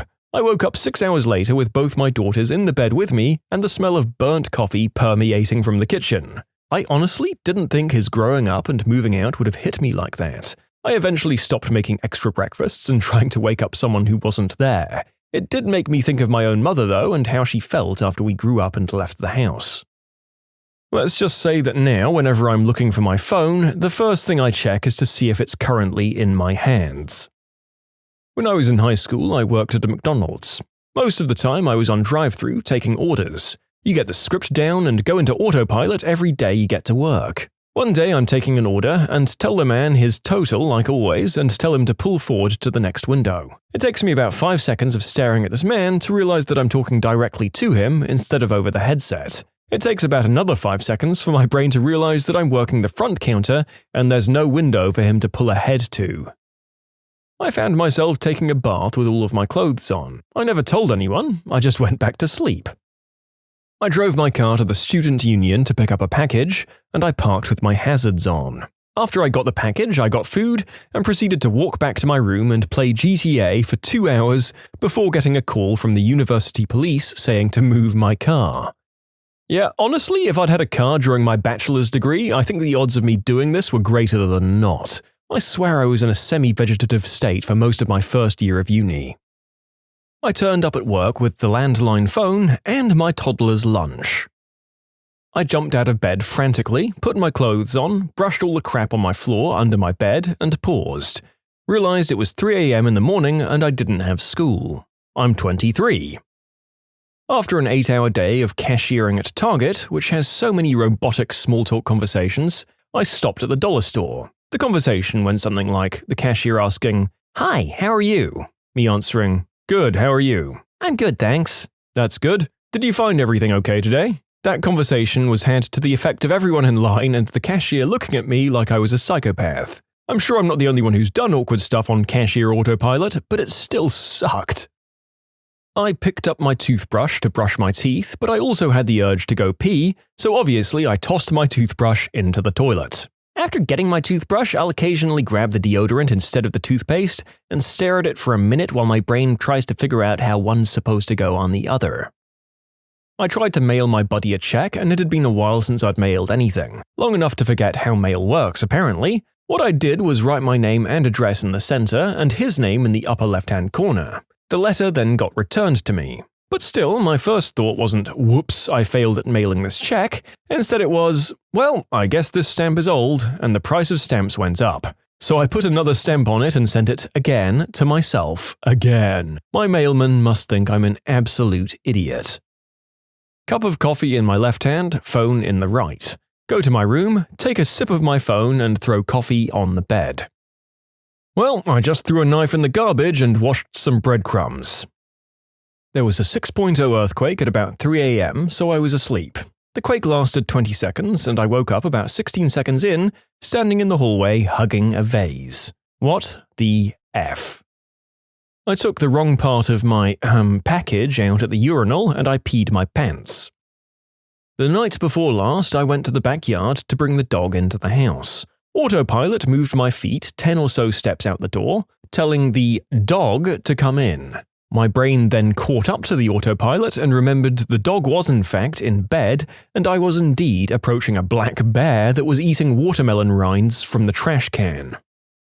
I walked into the bathroom to pee, and instead of unzipping my fly, I unbuttoned my dress shirt, took it off, then took off my white undershirt as well. Then I realized I was standing shirtless at a urinal, and what the fricked? George Costanza?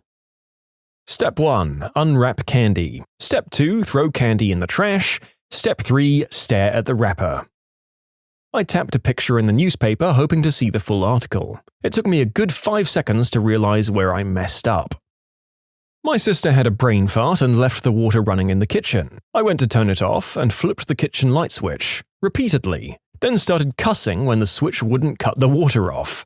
Then I got my toolbox and started taking the faceplate off the light switch so that I could see why it wasn't cutting the water off. At that point, my other sister, who witnessed all of this, kindly pointed out that I'd lost my ever-loving mind and cut the water off herself. Sometimes I'll see something in my peripheral vision, and apparently your brain kind of does this autofill and tells you what you're seeing without actually seeing it. So I'll be walking my dog and see a bush or something and think to myself for a split second, oh, there's an ostrich across the street. Then I'm like, what the frick is an ostrich doing there? And realize it's just a bush. Got a bag of microwave popcorn and made it halfway up the stairs before I realized I didn't pop it. Put cat food in the coffee maker. 10 out of 10 would not recommend. I'm currently at university and I live on the 5th floor of a dormitory. All the floors are identical other than the colors of the paint on the wall. One day I was taking the elevator up to the 5th floor and I was sending a text to my mother. When I arrived at my floor, a person I'd never seen before got on the elevator. I consciously noted that it was weird because I knew everyone on my floor, but I walked to my room and walked in. My living room seemed slightly off, and then a girl walked into the living room and casually goes, "What are you doing in my room?" That's when I realized I'd gotten off on an earlier floor and just absent-mindedly walked into someone else's room. Needless to say, I got out of that room really fast after realizing what I'd done. I put coffee in my dog's water bowl the other day. It was very early in my defense. There are a lot of people who just apparently should have their pets and own breakfasts in separate rooms, because this is far from the first time feeding an animal while doing other kitchen tasks has resulted in disaster in this video.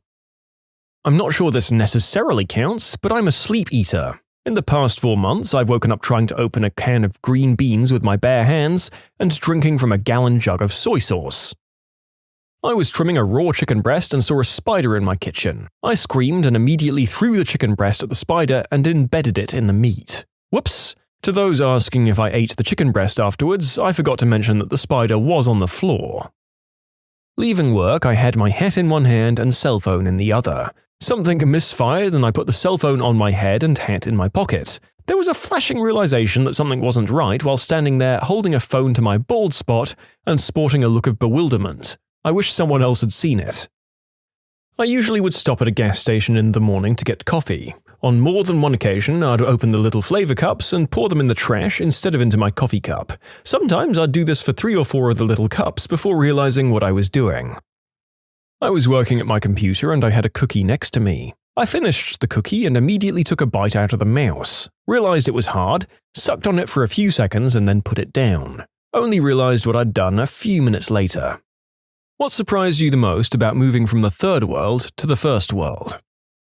The toothpaste aisle. There is an aisle for toothpaste. It's been almost 25 years and that still boggles my mind. How well lit everything was. It was like looking at Christmas lights and the first time I smelled Burger King and saw a yellow Mustang. When I first came to Canada, it terrified me that people were so nice, especially when it came to traffic. The first few times it happened, I didn't know what the F was going on. I'd be standing in the little gap between the traffic signal and pavement looking at this car that starts slowing down 20 meters in advance. While I watch it expecting it to go past so I can cross the road, it just stops. And then the driver makes a little hand motion thingy and I'm standing there thinking, do you want me to go? Do you want me to go first? What is this? Is this protocol? Is this what's done here? You wait for me? I, as a pedestrian, have rights and not just a bullseye on my face? So I spent the first year or so just freezing like a deer in headlights every time I had to cross a road. Because a lifetime of playing traffic frogger in Karachi did not leave me with the impression that drivers knew what the brake was for. And Canadians. You're nice. It's damned terrifying. Honduran here who moved to Germany. Being able to walk in the streets with your phone in your hand was a bizarre feeling. Also how everyone was on time.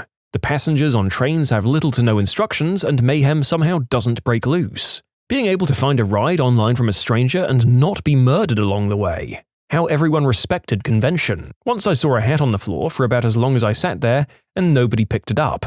In Honduras, it had been gone in less than a heartbeat. How they allowed and protected the Third Reich to hold a demonstration. In Honduras, if it wasn't the party in power, they would have been repressed in no time. How I didn't really need a car. I was able to take public transportation with my expensive headphones, book and smartphone in full view. Oh Deutschland, ich vermisse dich so sehr.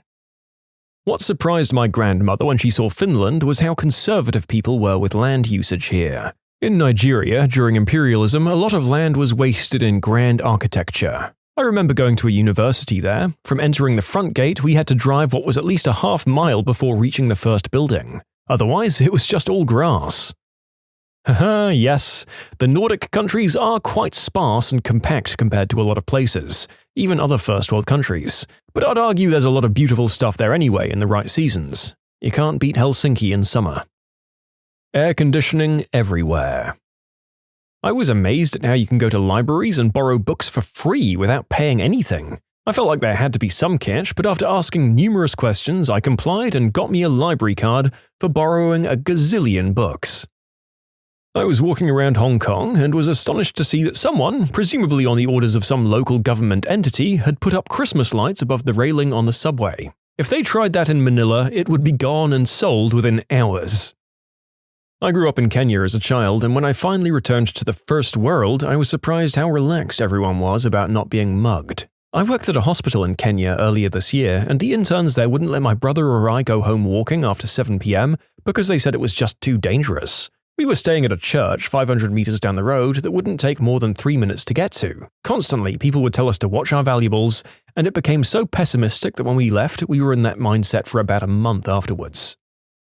The size of everything. I was picked up from the airport in a Ford Expedition, which was about the size of my house back in Cuba, and then I was taken to a 6-bedroom house. I remember I used to feel uncomfortable in the big rooms, so I would hang out in closets and whatnot at first. On a side note, right before I left, my older brother told me that in the US you could tell the toilets to wipe you, and a hand would come out the back to gently wipe your bum. He went on to specify that I must ask in English, because if I asked in Spanish, the hand would put a finger in my butt. I didn't go number 2 for a week. So I guess another surprise was normal toilets.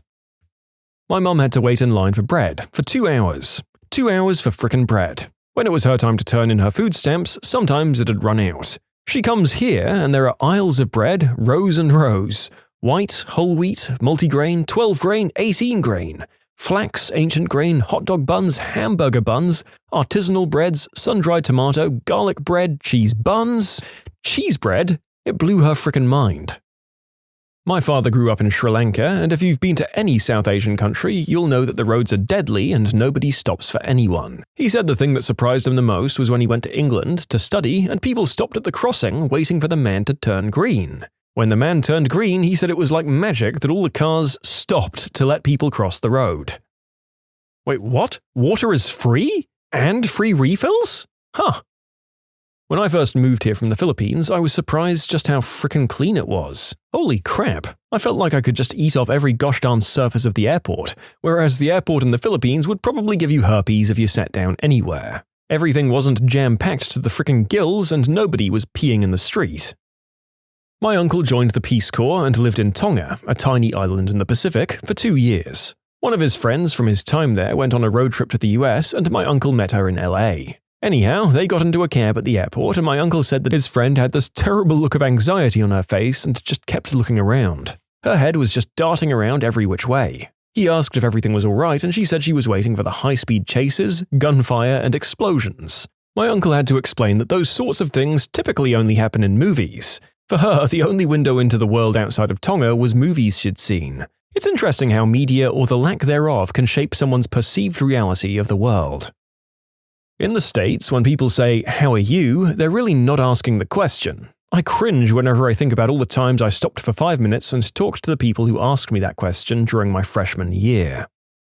How much food gets served and/or thrown away? Also, how much fresh produce costs compared to fast food? I used to work in a bakery. Each night we'd throw out at least 6 to 8 bags of fresh bread and cakes. It's devastating to think about all those people who are in hunger, and there I was throwing out perfectly fine food because of some stupid chain store policy. I think what struck me was how sheltered I was in my third world. I pretty much lived in a first world bubble in the third world. Oh, there are a few things. The roads aren't smooth and clean like glasses and mirrors, the girls are not as promiscuous as portrayed in the MTV videos and movies, and there are beggars, we just call them homeless people. Peaches. Delicious, delicious peaches. The majority of you probably think that I'm joking, and I get that because peaches are taken for granted, but when I wasn't living there, I didn't know peaches even existed. Once I came here though and had some, it was frickin' fantastic. Sometimes it's just the little stupid things that are great. Roads are smoother, there are traffic laws and most people abide by them, there's no concept of a line in third world countries, sadly even in China and the Middle East as well, people bargain more in the third worlds, refrigeration isn't standard in third world, things in fridges and coolers at the market are just lit and blowing lukewarm air. Ice is uncommon, if it is around it came from a block of ice. Customer service exists in the first world. Third world, you eat what's being made even if it's bad or made incorrectly. You don't like it? Too bad. Fruits are better in the third world. First world fruits, most of the time, are picked before being ripe and shipped. Diet soda options are everywhere. Both Pepsi and Coke options are everywhere too. Water in most first world countries is drinkable by tap. Third world, not so much. Depending on where you are, showers and toilets are combined. No flushing toilet paper down the toilet in third world countries. Most streets are clean in the first world, trash, litter and garbage is everywhere in the third world. People honk in the third world to tell you they're there. In the first world, honks are used mainly for road raging. That final one is interesting because while it's very distressing for people who aren't used to it, it is technically the correct use of the horn, to announce your presence on the road. We have long since lost that purpose in the first world and it's used as an intervehicular FU. Well, mine's more about a relative, not me. I lived in Australia and I have Vietnamese relatives. Once, a cousin who had lived his life in Vietnam came here to visit. When he arrived, he was so confused. "Dean, what's all this grass in front of your house?" "It's our lawn," I replied. "What's that? Were there animals that graze on it?" "We don't have any animals, no." At this point, he was beyond confused. So what do you do with it?" "Well, we just let it grow, and then when it gets too long, we cut it down and throw it away." I can honestly say with no hyperbole that I've never seen someone so confused. Let me tell you a story. For the first few years of my life, I lived in a rainforest in a little leaf hut with my grandmother. No electricity, no running water, no cars. It was literally a rainforest and I had no idea what the outside world was like. My father, who lived in Australia, was deported from my country because my family didn't like him. Then decided that at age 7 I would have to come to Australia for my education. The whole experience was surreal to me. I remember flying on the plane and being confused at how such a heavy thing could fly. Even the lights were amazing to me. Turning them on and off was like magic to my mind. When I landed in Australia, my father asked me if I wanted a drink of water, and my reply was, "Well, there doesn't seem to be a river anywhere nearby, so how are we going to get it?" My dad then showed me a tap, and my mind was blown. Where was the river where this water was coming from? The refrigerator also blew my mind. In the village, if we had meat, we'd eat it immediately otherwise, and here was this magic machine that preserved it. He later asked if I wanted to go to the grocery store to get food for dinner. I replied with, "You don't have to grow your own food?" My dad chuckled and we went to the grocery store. I was amazed. Most of these foods I'd never seen in my life, and there was so much of it. Also, I could eat any meat I wanted. I could keep on going with things that amazed me, but really there were so many.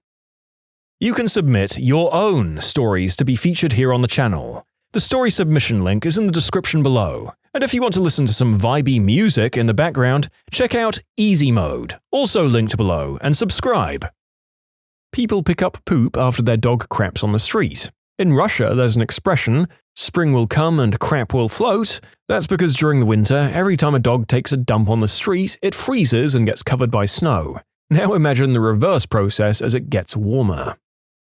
Now, I was young when I came to the US, but I seriously expected flying cars. I was very disappointed. How confident people are and the way they approach and talk with sweetness, especially women, it blew my mind.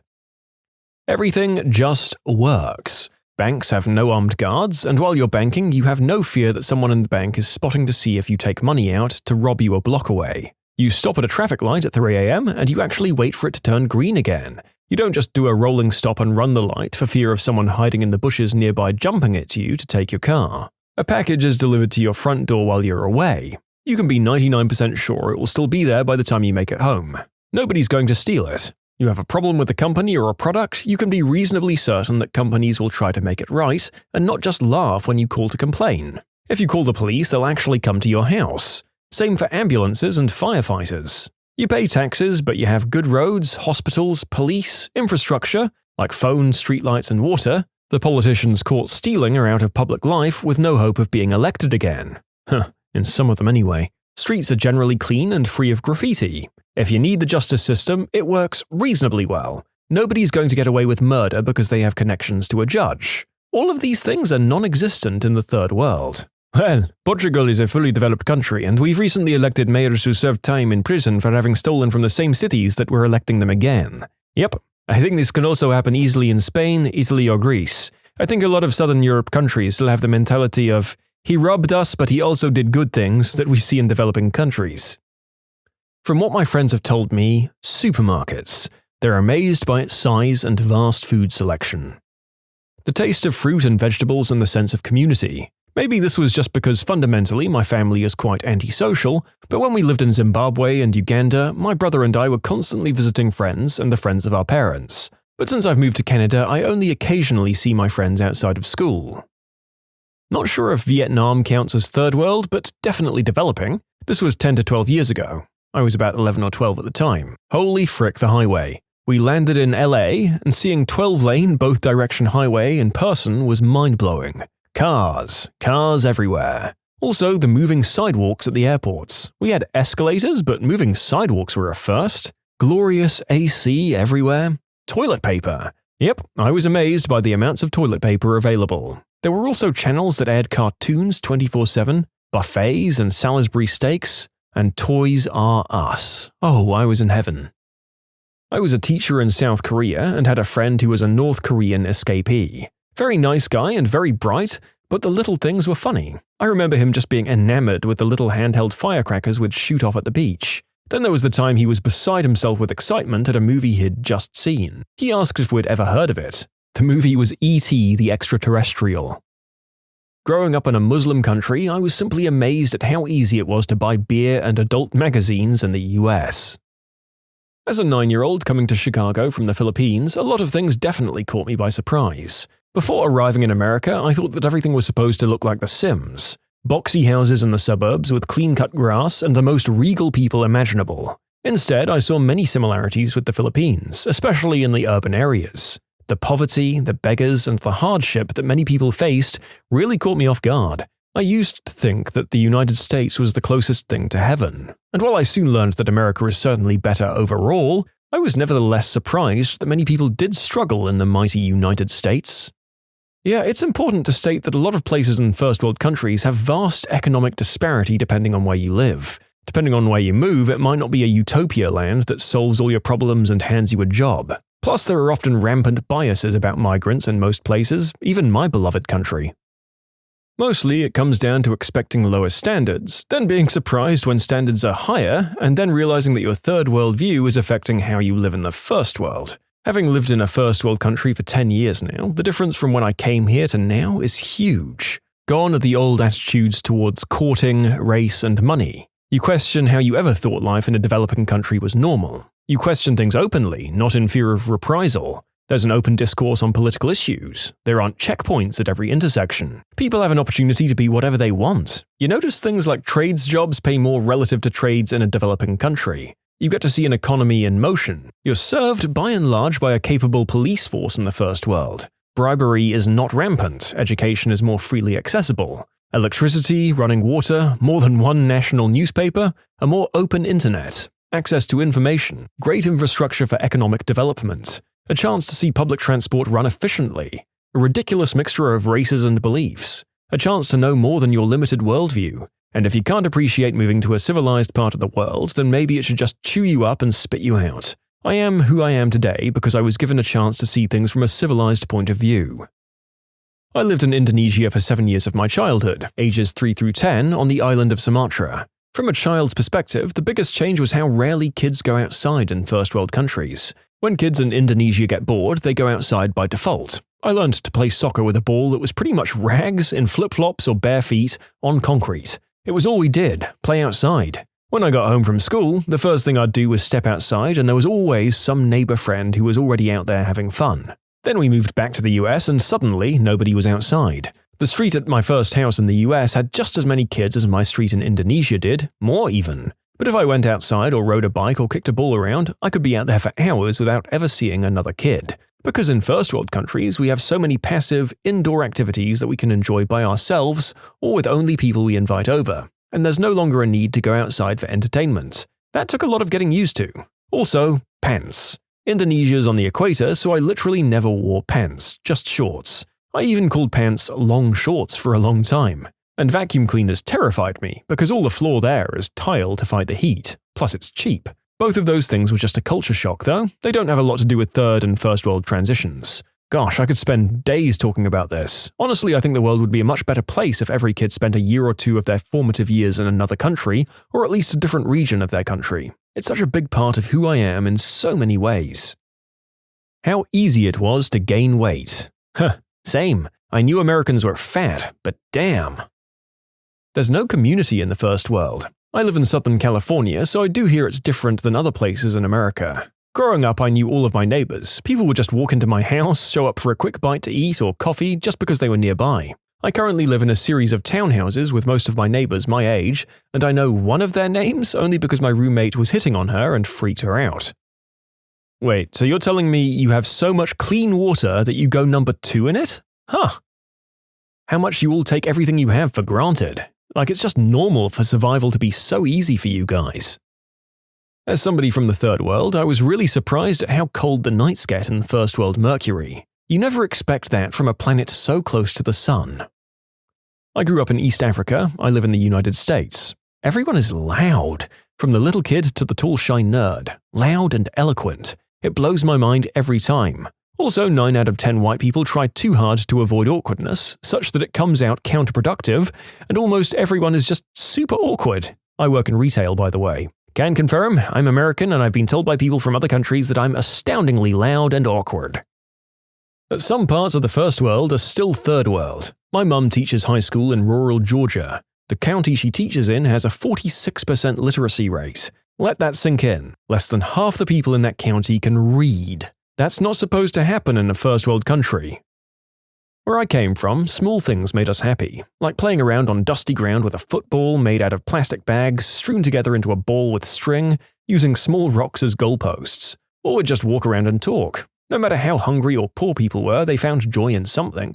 When I moved to a wealthier country, fellow peers were so moody and full of angst. Hanging out meant sitting together in a room playing Game Boys, this was the 90s, or watching movies, with nary any actual personal interaction. Pizza that you made yourself at home, which was cheaper, is apparently a no-no. If you bring food over, it has to be Domino's or something. Oh, and God forbid you wear the same clothes to school.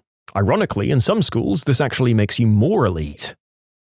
I left the USA at 6 and moved back in at 18. Life was very different living in a small village in the Philippines. We collected rainwater off of our roof into barrels, iodined it, filtered it, and then boiled it so that we could have clean drinking water. We had a solar panel on the roof that charged a truck battery during the day. It gave us enough electricity to run a fluorescent bulb at night. And the biggest surprise? All the bottled water. We have a miracle flowing out of our tap every time we turn the faucet. A freaking miracle, and yet everyone complains and moans about the taste, so they pay to have someone else's tap water in bottles. I don't get it. Water is precious and nobody seems to care.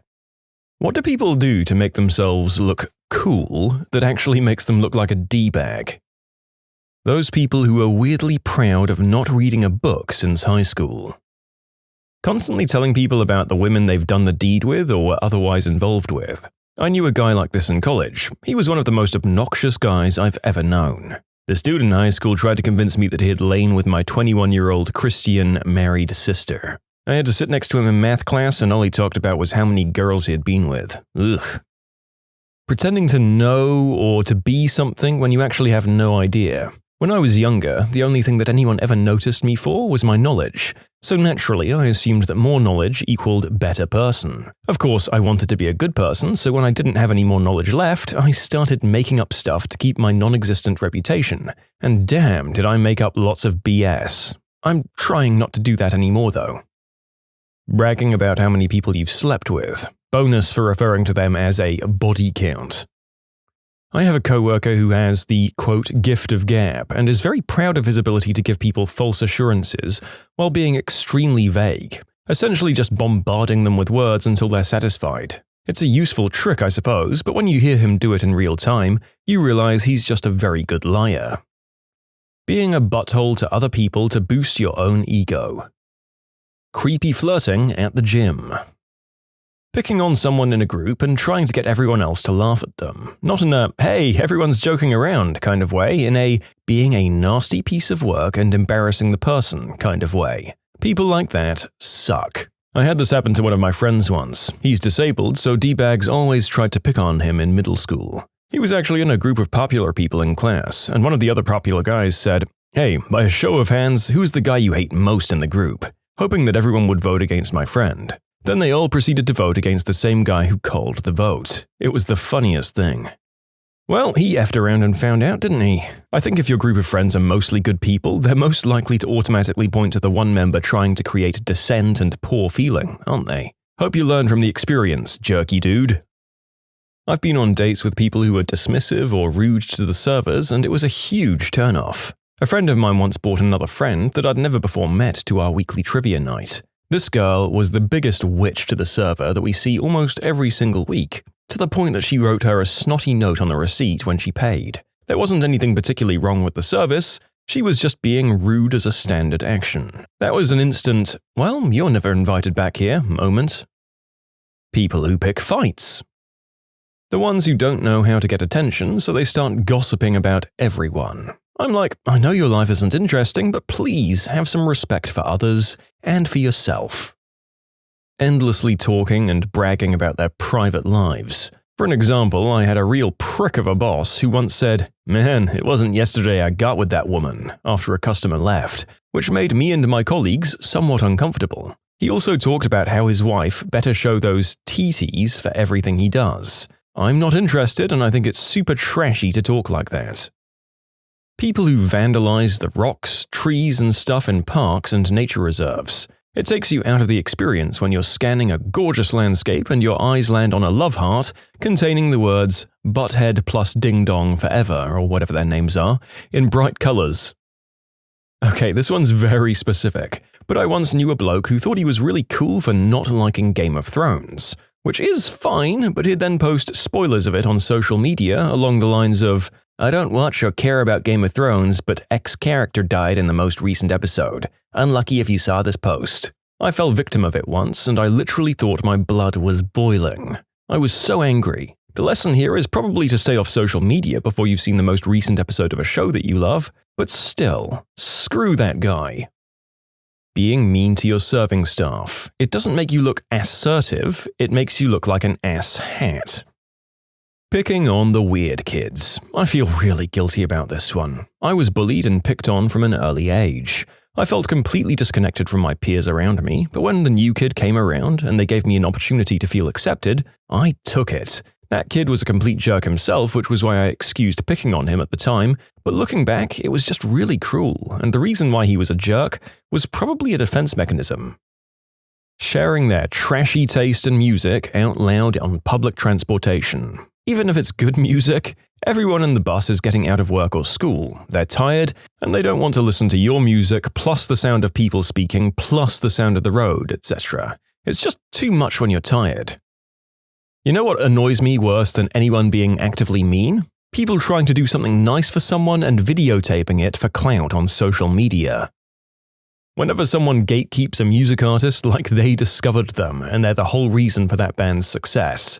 Don't get me wrong, you should support the artist, but don't be that butthole that determines who is worthy of a common trend. The Strokes were getting it about a month or two back. One of the songs from the album they released last year blew up on TikTok, and people were attempting to gatekeep the band as if they hadn't been together for 23 years, won 4 Brits and 1 Grammy, before that song got big on TikTok. Look, failing school doesn't inherently make you a D-bag, but bragging about it as if it's something that's cool isn't the best presentation of character either. Teachers who are proud of many of their students not passing. If I ever get a teacher like that, maybe I should ask why they're proud for being a bad teacher. I had a professor like what you described, and I switched majors because she taught quite a few classes in my major. First day of class, she told everyone that you'll be lucky to get a C on your own. First couple of tests, I studied my butt off and I got like a 12% grade after the first month. I looked at the classes I had to take and she taught 3 or 4 more of them, so I changed my major because I knew I wouldn't be able to get past her. It's horrible that a major crossroads in your life was determined by a crap teacher. Handing a homeless guy a $10 bill and posting it on YouTube. The line between joking and bullying can be a thin one, and a lot of D-bags either don't see it or they just don't care. Also important to note that the line moves depending on who you're with and your relationship with them. It can be tough to walk the line, but my general rule is if everyone isn't laughing, including the person the joke is aimed at, you might need to pull back a bit. People who tease guys for drinking girly drinks. If a guy wants to drink a strawberry daiquiri, let him drink it in peace. You know what's manly? Drinking whatever the frick you want without giving a crap what people think. Blasting music in public transportation without headphones. God, I want to scream at everyone who does this on New York City subways, but they're 100% looking for someone to start some crap with them. Yeah, that's the thing. Sure, maybe some of them are just obnoxious, but on the off chance that it is someone who's mentally prepped for a fight and is going to follow you down the train heckling you if you back off, it's not worth it unless you're also dying for a scrap. Gatekeeping a fandom or hobby. You aren't a real fan of XYZ band if you started listening to them after this album, or you're not a real beer drinker if you don't like IPAs. Excuse me, are you gatekeeping? How dare you? Hey, gatekeeping is my gatekeep. Supporting a celebrity who doesn't give a crap about your existence online to the extent of bullying and name-calling people who don't worship that celebrity. Using a cell phone in public on speaker. Get a headset. Personally, I find this practice about as acceptable as tooting in a crowded elevator. Even worse is playing music from your phone in public. I always thought that these people being insane or having such little amounts of personality that they think the musical performance will make up for it. Judging another person for their interests, even if the other person's interests don't affect or hurt anyone else. The other day I had an acquaintance tell me how a friend of mine who likes to collect Funko Pops must be such a virgin, even though the guy is literally married with a kid on the way. I mean, Brandon Moreno, the new UFC flyweight champion, is one of the biggest badasses in the sport and collects Funko Pops extensively. Driving around residential areas too fast in cars with really loud engines and those exhausts that go bang, bang, bang all the time. They look like nothing other than inconsiderate buttholes. Don't forget the subwoofer system that rattles every window in the house from blocks away. It amazes me that they can even see where they're going with all that vibration. I've said it before, I was a butthole teenager. I did a lot of stupid stuff in my time. However, I always turned down my loud stereo system in residential areas and after a certain time at night. You can be a butthole, just don't be that butthole. That whole I don't give an F attitude online where people just hate everyone and be super edgy. It doesn't make you look cool, it just makes you look like a tryhard. I think people look at not giving an F the wrong way. Personally, I really don't give an F what anyone else thinks of me, but I also try not to give people reasons to actively dislike or hate me, and if I happen to do or say something that hurts someone else unintentionally, I have the capacity to accept responsibility and apologize. It's possible to not give an F and also not be a butthead. It's really not that hard to do. So in many schools during COVID, we couldn't leave the classroom during the break, and my classmates fricking loved to make or watch TikToks on full fricking blast. They did it for the whole fricking year of 2020 and 2021. My coworker did that on break a lot. I swear to God, if I hear that fricking "Oh no" song one more fricking time. Ugh. Declaring themselves to be an alpha male or high-value woman or anything like that. It screams immaturity and a total lack of self-awareness.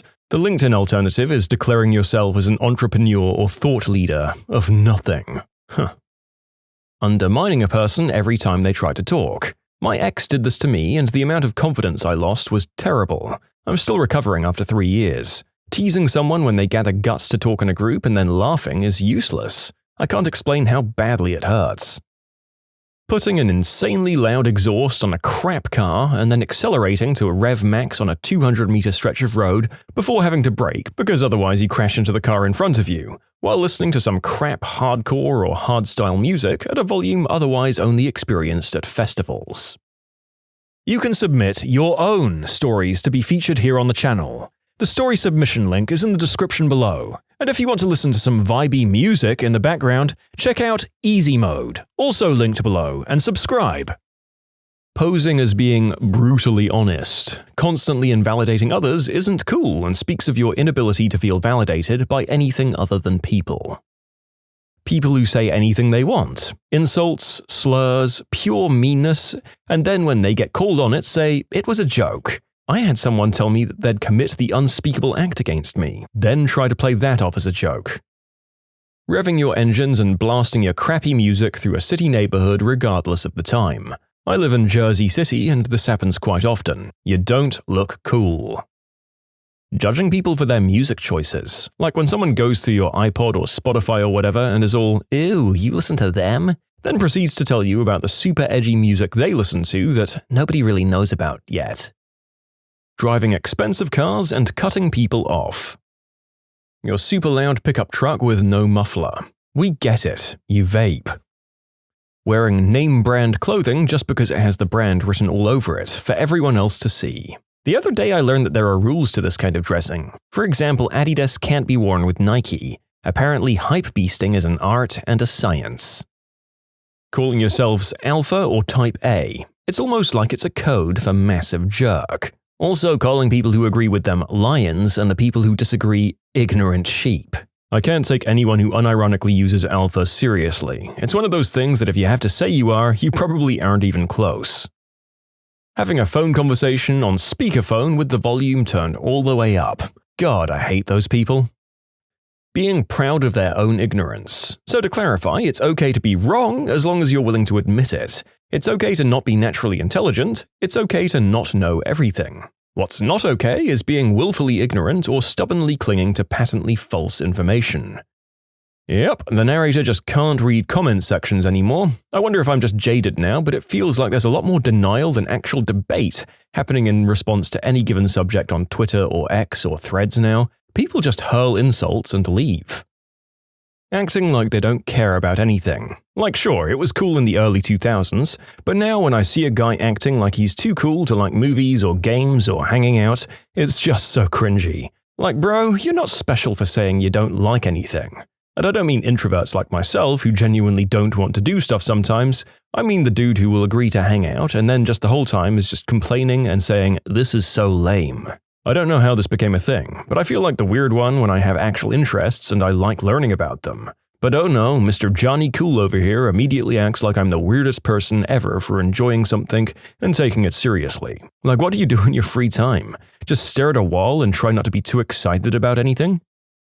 When people film themselves giving money or food to the homeless. Ultimate D-bag, or they just want to brag about it and don't care. People who flaunt or brag about their expensive car, especially the ones whose parents bought it for them. Taking their dogs into large crowds for no good reason, and even though nobody asks, they loudly proclaim that this is their service dog, the jittery, nervous chihuahua that you're holding tight to your chest because it's squirming to get free, the dog with no vest and obviously little to no training. A service dog, sure. Being TikTok famous and listening to music with the speaker on, especially on public transport. Snapback hats with a flat brim and the stupid gold sticker still attached. Blasting music with their windows down. My neighbors were, quote, working on their car, windows down, blasting music and revving the engine. What were they working on? Refilling the fricking wiper fluid reservoir. Smoking in no smoking zones. I saw a truck yesterday with a sticker that said, "My other ride is a redhead." So yeah, I think that person goes top of this list. Cars that make a lot of noise and just need a muffler. Any keyboard warrior who's actually a scaredy cat in real life. Judging people who dress differently to you. Spitting in public or indoors. This happens in my school and it is disgusting. Revving your engine for no reason. Popped-up collars on polo shirts. That trend was in more than 20 years ago now, but some guys who peaked in that era just won't let it go. I saw a guy on Judge Judy wearing 2 polo shirts with both collars popped. He was being sued because he was being paid to do IT work for someone, changed the user's name to gay, and refused to change it back. He was definitely still living in the year 2000. People who think consuming certain media makes them a better person. For example, some people think as long as they listen to loud rap music in public, people will think they're cool. Dudes who catcall women or don't have enough class to realize that just because a woman's good-looking and by herself at the moment, that it's okay for them to approach her and start a conversation with comments about her looks. Pet names aren't a good look when you don't know someone either. As a guy, this crap annoys me to no end. You should quit being dogs. When the rims on their car are worth more than the car itself. Acting like virginity is a bad thing, or conversely, that having done the deed makes you a better person. Neither of those are true. Super loud motorcycles disrupting entire communities. Being condescending to waitstaff and other service people. Bragging about their bedroom or love lives. Bragging about their income or material possessions. Being an underachiever, somehow between all of those underdog movies and the trope of smart people being socially inept or wealthy people being morally bankrupt, the public consciousness has somehow shifted to the idea that being below average is something to brag about. I've met people who literally brag about not reading or working out, and that's honestly just sad. Driving around in a lifted truck and/or with political flags flying. I'll grant ya, lifted trucks by themselves aren't a D-bag thing, but every coal-rollin', MAGA flag-flying truck I've seen is lifted. Revving the engine really loud. This is probably the winner of the biggest recurring complaint we have on here, don't you think, folks? There you have it. If you rev, it seems like the vast majority of planet Earth hates you. But you're a D-bag, so no doubt you'll just enjoy the attention. Flicking a cigarette. You're literally littering and sending a small torch out into the world. I already find it a gross habit, but your body, your choice, whatever. I just hate the inherent littering associated with smoking and the nonchalance of the users doing it. Bragging about not having a TV. Great, you're so much more cultured than me. Being a jerk to teachers. I'm just going to go out on a limb here because I could be the only one who thinks this, but selling skinny teas or teddy bear vitamins on media. Okay, the huge metal man-berries that guys hang from the tow hitch on their pickup truck. D-bags. Riding a motorcycle without a helmet. I think you look like a frickin' idiot, and I'm worried about your brains being splattered on my windshield. Diesel trucks rolling coal, which is the practice of modifying your vehicle so it sprays black smoke everywhere. Racing or speeding loudly down a street. Whenever someone goes roaring by, everyone on the sidewalk collectively shakes their heads and says, "Well, that guy's got nothing going on downstairs," like clockwork. Being a former inmate. I've talked to too many people who thought that being arrested and put in prison made them look tough. No, it makes you look dumb. I had a new guy start at the job site, and the first chance we had to loiter and shoot the crap, this brat proudly let us know that he just got out of prison, like it would make him seem hard or exotic or something else. He drove drunk and killed one half of a newlywed couple, and still had no regret. He drinks behind his parole officer's back and drives despite losing his license. Always too fast and generally drunk. Everyone I know is just disgusted. Especially the guy who had been in a coma for a few weeks due to a drunk driver, and the guy who had a loved one killed by one. I suppose there could be reasons for going to prison that legitimately are badass, like maybe killing someone who attacked a kid or stealing to fund a life-saving medical treatment for a loved one, but most crimes are shameful. I suppose this kid listened to some sort of aggro music that makes it sound like doing time is impressive. I'm not sure what the deal was, as I tried very hard to avoid his company. Trying to act like a manly man. Everyone knows someone like this. Drinks crappy pea water beer because mixed drinks are apparently girly drinks, gets defensive if someone makes a joke towards them, melts down if it's a gay joke, ridicules people for eating rabbit food and insists on their meat and potatoes because they're a man. I could go on, but I think I've set the scene fine.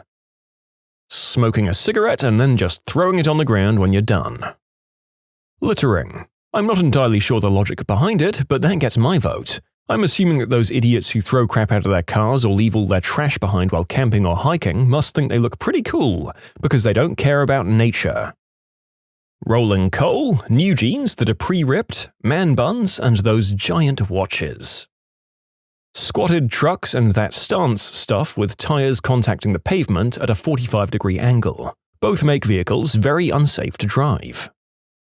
Disrupting the Zoom meeting so that everyone can feign interest in their cat or dog or whatever pet. Saggy pants.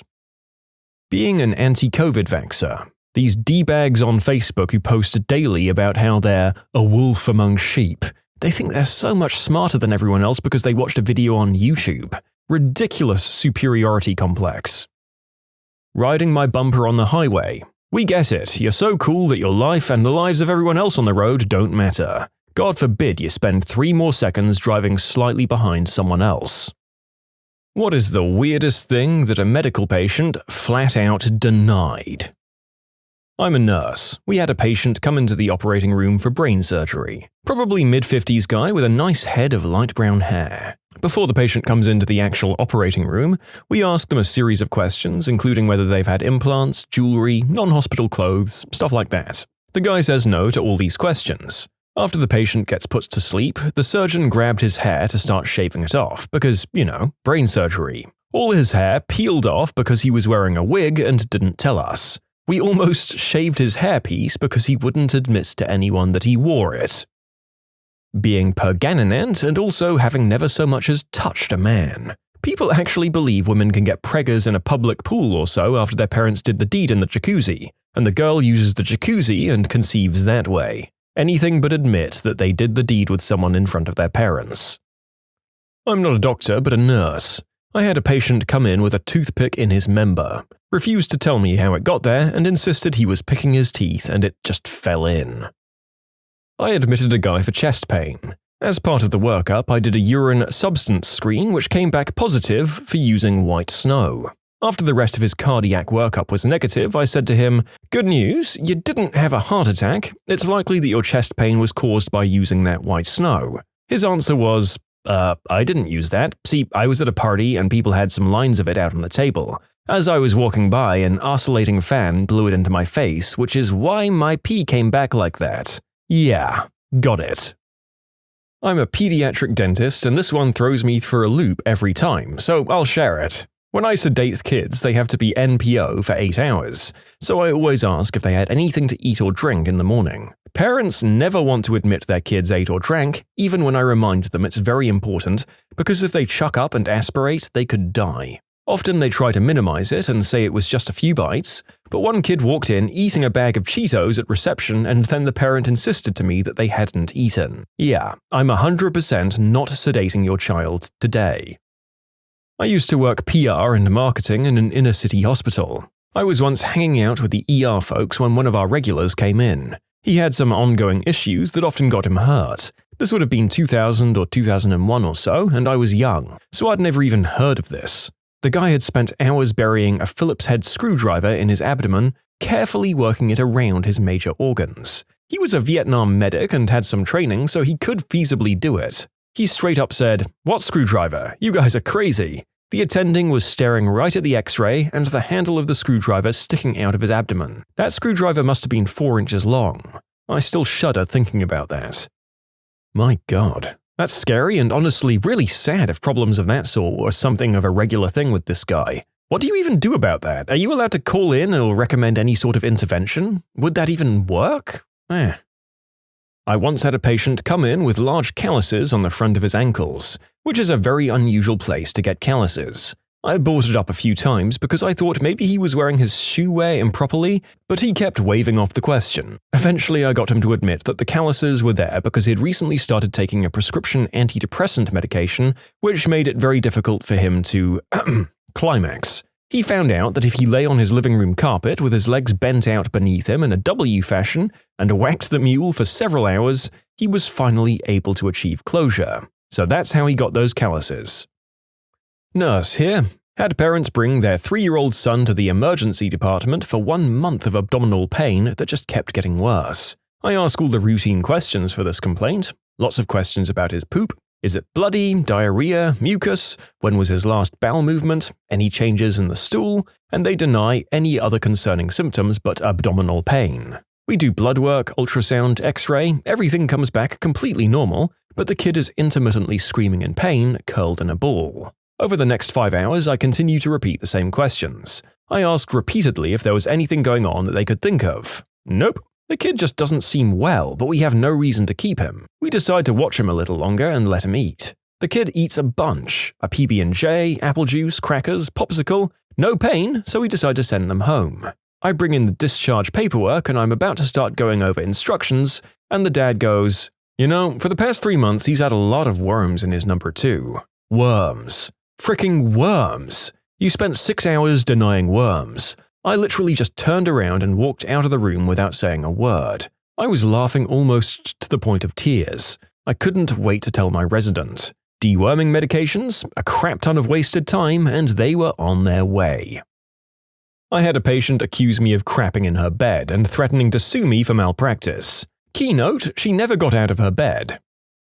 Had a patient in hospital, I forget what for. The point is that he disappeared for a few hours. When he came back, he was tachycardic to 160 beats per minute, massive pupils, and wouldn't sit still. We asked him what he'd taken while he was out. Nothing, he swears. He went to the pub and just drank lemonade. Okay, we say, we're going to take some blood and find out what you've taken. He then pipes up and says the friends he was with would probably think it was funny to spike his drink. What, we asked, did he think they might have spiked his drink with? Speed, he says. What do you know, blood confirmed that he had taken speed. But he insists he didn't take it, his drink was spiked. I'm a nurse. I had a kid once who I needed to get a urine sample from. He was 8. I gave him a cup and pointed him to the bathroom. I went to check on my other patients and came back. The kid was still in the bathroom. I go knock on the door. "Hey buddy, you okay in there?" I hear the sink going on full blast. Yep, everything's fine." I go back to his room a few minutes later and he hands me a bag full of water with a cup inside that also appears to be water. I pour the water out of the bag. "Hey buddy, are you sure that this is pee in your cup?" "Yeah, my pee is always clear." The patient is wheeled off for the x-ray. I check the temperature of the so-called pee in the cup. It was, ironically, the same temperature as the water from the faucet. Come on, little homie, you gotta do better than that. Oh, this one is sad. It's from my old roommate. Girl had a very large lump on her chest that she didn't tell the doctors about. She actually went to the hospital for migraines, saying they were getting increasingly bad. When they found the lump, they asked why she didn't say she had that. She said she knew it was going to kill her eventually, but she just wanted to get rid of the migraines because they were giving her a lot of pain in her last months. I guess it's not super weird that this patient wouldn't admit this, but it's weird in the sense that it was super obvious what happened, so he might as well have. I used to do patient registration in the ER. 2 of us were wheeling around our computers and registering patients off of ambulances and getting patient information in rooms. A middle-aged guy comes in on an ambulance and my coworker takes it. So I'm finishing up some paperwork and I go to our front office and pull up the patient tracker board so I can see what still needs to be done, and a new patient pops up on the board. Chief complaint: eyeliner pens stuck in his ding-dong. My coworker walks into the office looking scarred. She explained the nurse asked him what happened and he said he slipped. She told him that doesn't seem likely, so he said he had an itch and thought it would help. We later found out from the nurse that he finally admitted that he saw it on TV and thought it would feel good. His 20-something-year-old daughter was with him, but she clearly had some form of developmental disability. It was an all-round sad situation, and I hope someone told him about sounding, and he did some research on safe practices for kinks and that sort of stuff. Apparently, they were both lodged in there pretty badly. People flat out deny when their last meal was. They think they can fool their PET scan, end up losing money, time, and over-irradiated. My God, I feel your frustration to my soul. Sir, have you eaten this morning? Nope, not since before midnight. Meanwhile, I'm looking at a sliver of contracted gallbladder. Are you sure? Because I'd hate for this test to come back incorrect and for you to end up meeting with a surgeon when you don't need to. Well, I might have had a couple of waffles and eggs. that they don't know how to read. I've been taught the trick of handing a paper upside down to them to see if they can read. It's good to know if they don't, so you can make extra sure they have a full understanding of their instructions instead of saying to read the details on the sheet. I can see why they'd not want to reveal that, and it's nice of you just to work out in advance if you have to give a super specific spiel about it, rather than shaming them for concealing this fact about themselves. I'd be a bit concerned about whether someone who can't read will be able to understand the medical terms you throw their way during the spiel, but then again, I guess you can really just break everything right down. Our patient lied about being able to see. We had this lady came into the ER at least once a month, usually for chest pain. She was in her 30s and morbidly obese. She had seen multiple specialists, had her heart, lungs, and GI system examined in almost every conceivable way. One night she comes in with sudden onset blindness. Not her first time with this complaint either. Last time she got a trip to the retina specialist. When I examined her, I walked around her bed and she tells her friend to get her feet off the chair so I could get by. She played it off super cool by adding, "If you have your feet up like you always do." Then came the neuro exam. I have her touch her nose, then touch my finger. Her idea of how a blind person would perform this exam was to touch her nose, then wobble her hand from side to side as she touched the end of my finger. Not to mention the near constant eye contact as we talked. I'd ask a question and start moving while she talked, and she would follow my eye perfectly. She was extremely relieved to find out she had conversion disorder and that her sight would be back soon. Maybe it was a factitious disorder. I tend to believe all her chest pains and crazy complaints were real feelings she was having due to a number of her social and psychological issues. In the ER at midnight, it was a lot easier to tell her it was a symptom of dealing with whatever social drama was happening with her life and that her eyes worked fine, instead of telling her she was lying to me for some gain. Either way, she was sick and needed reassurance. She was genuinely relieved, though. You can submit your own stories to be featured here on the channel. The story submission link is in the description below, and if you want to listen to some vibey music in the background, check out easymode, also linked below, and subscribe. This one happened just the other day. Had a patient come in looking pretty sick. Labs and vitals said the guy was in sepsis and most likely had a bad infection. The question was where? After some prodding and letting him know the seriousness of his situation, he finally admitted to the source of his infection. He didn't want to say it, so he just pointed between his legs. Looking underneath his underwear revealed a smelly, red, swollen, pus-straining bag. Some of it was even black and necrotic. Not a pleasant sight, and it looked horribly painful. He went on to explain that he had a painful lump on one of his jewels a few weeks back. He was told it was an infection and given antibiotics. The problem didn't go away, and by then he had decided to take matters into his own hands. Literally. He had tied a string around one and proceeded to cut it out himself. Needless to say, it became horribly infected and was going to require surgical intervention. Luckily, I can tell you he ended up doing okay. Once had a woman come in for a, quote, possible yeast infection. On exam, she had a glass bottle stuck in her hoo-ha filled with urine. Totally wouldn't admit it was hers or explain how it got there even after we removed it. Just kept saying, "I think this is all a prank and you put it up there." Let's see, other than all the random things that end up in rectums accidentally, this drunk electrician with the longest drill bit I've ever seen sticking through both legs and impaling his sack in between like a gross kebab. He was so drunk he thought he broke his hip. Denied owning any drill bits or for that matter having been drinking. Most common are the numerous substance or tox screens we do that come back positive for something, and everyone is shocked and borderline offended if it got into their system. You weren't breathing, we gave you Narcan, you started breathing again, woke up and then denied you used a narcotic. Yeah, alright. Had a patient refused to admit that he swallowed a pen, even though an X-ray showed the pen in his small bowel and we took the pen out during an emergency surgery.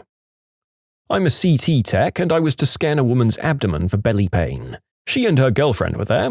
I have to have a pregnancy test. I have to have one done. I can't radiate a fetus. I even ask nuns, so no exceptions. She denies up and down that she's pregnant, and then after the test I did, it said she was. She denied it and demanded a blood test, since she was a lesbian and never does the deed with men.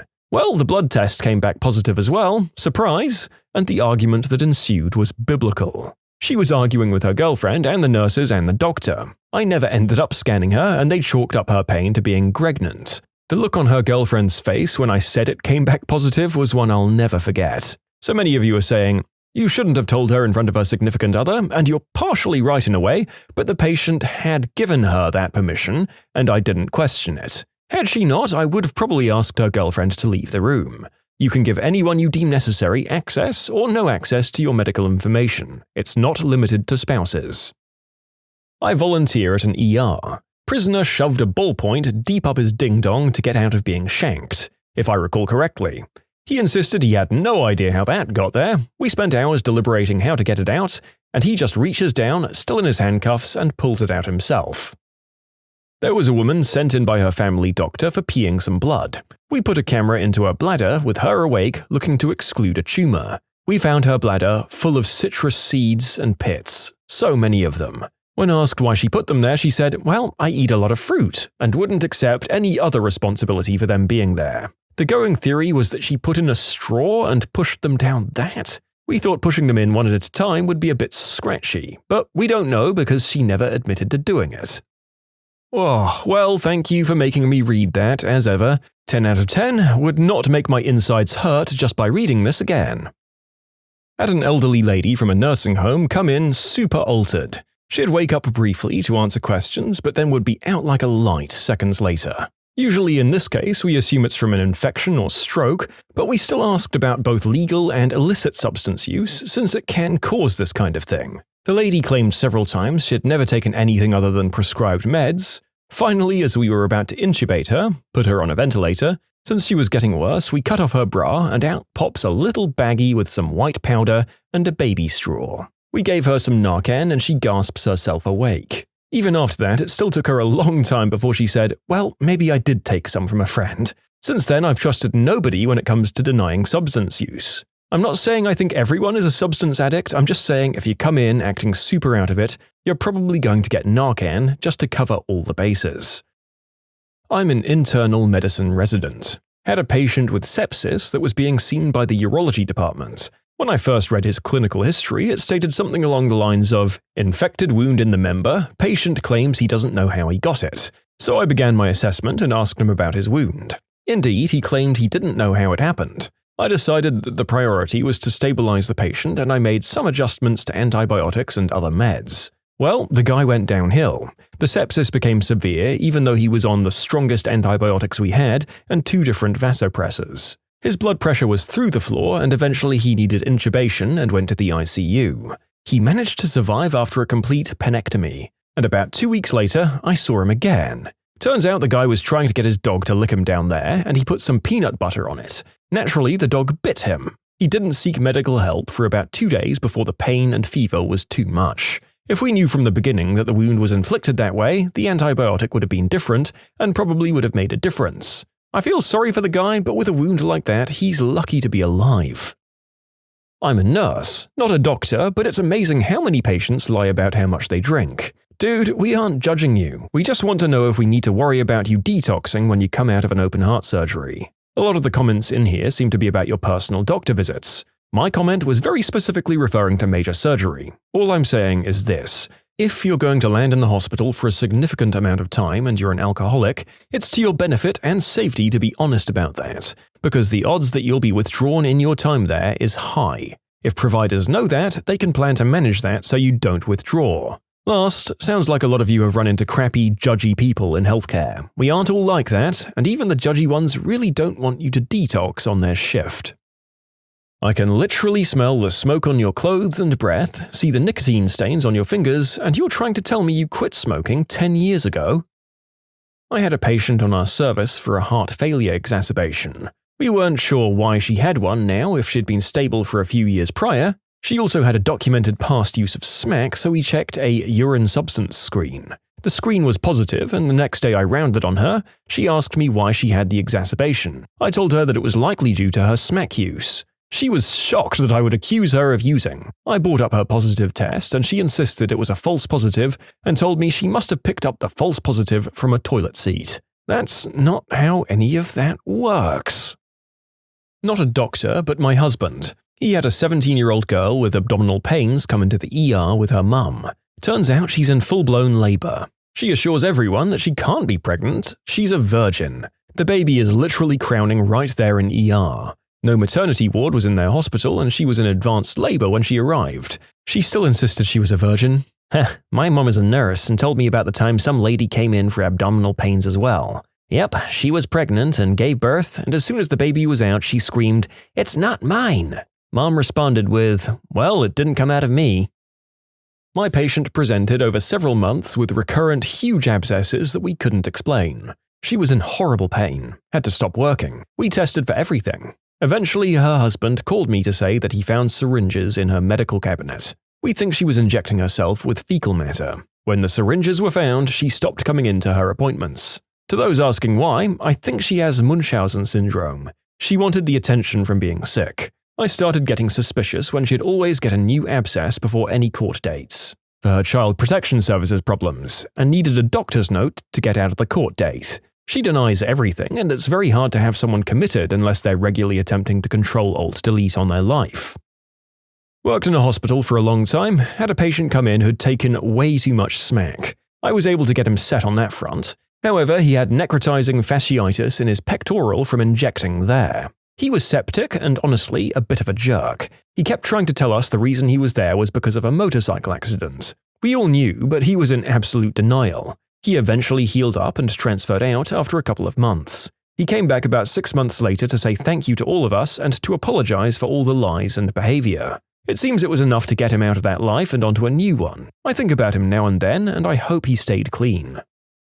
When I was a medical student, we had a patient on one of my rotations that was getting oral pain meds, but insisting that we switch them to a stronger IV pain medicine because they'd been getting nauseous and throwing up all of their meds. When our team rounded on the patient to check on them, we walked into the room and were quickly greeted by an eager patient that had been waiting to show us the bag they'd been throwing up in. Turns out that it was filled with a lovely mixture of number 1 and 2 and topped off with a handful of pills the patient had thrown in there to make it look like they couldn't keep the meds down. When we called them out, the patient was in total denial and tried to reason with us that it must be throw-up since it's in the throw-up bag.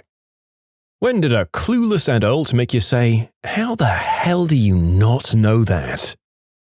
My mum can't remember whether blue or red is associated with hot or cold. When she's in the car and wants to turn on the AC, she just randomly sets the dial to one side or the other and waits for the air to come on to see whether she's right or not.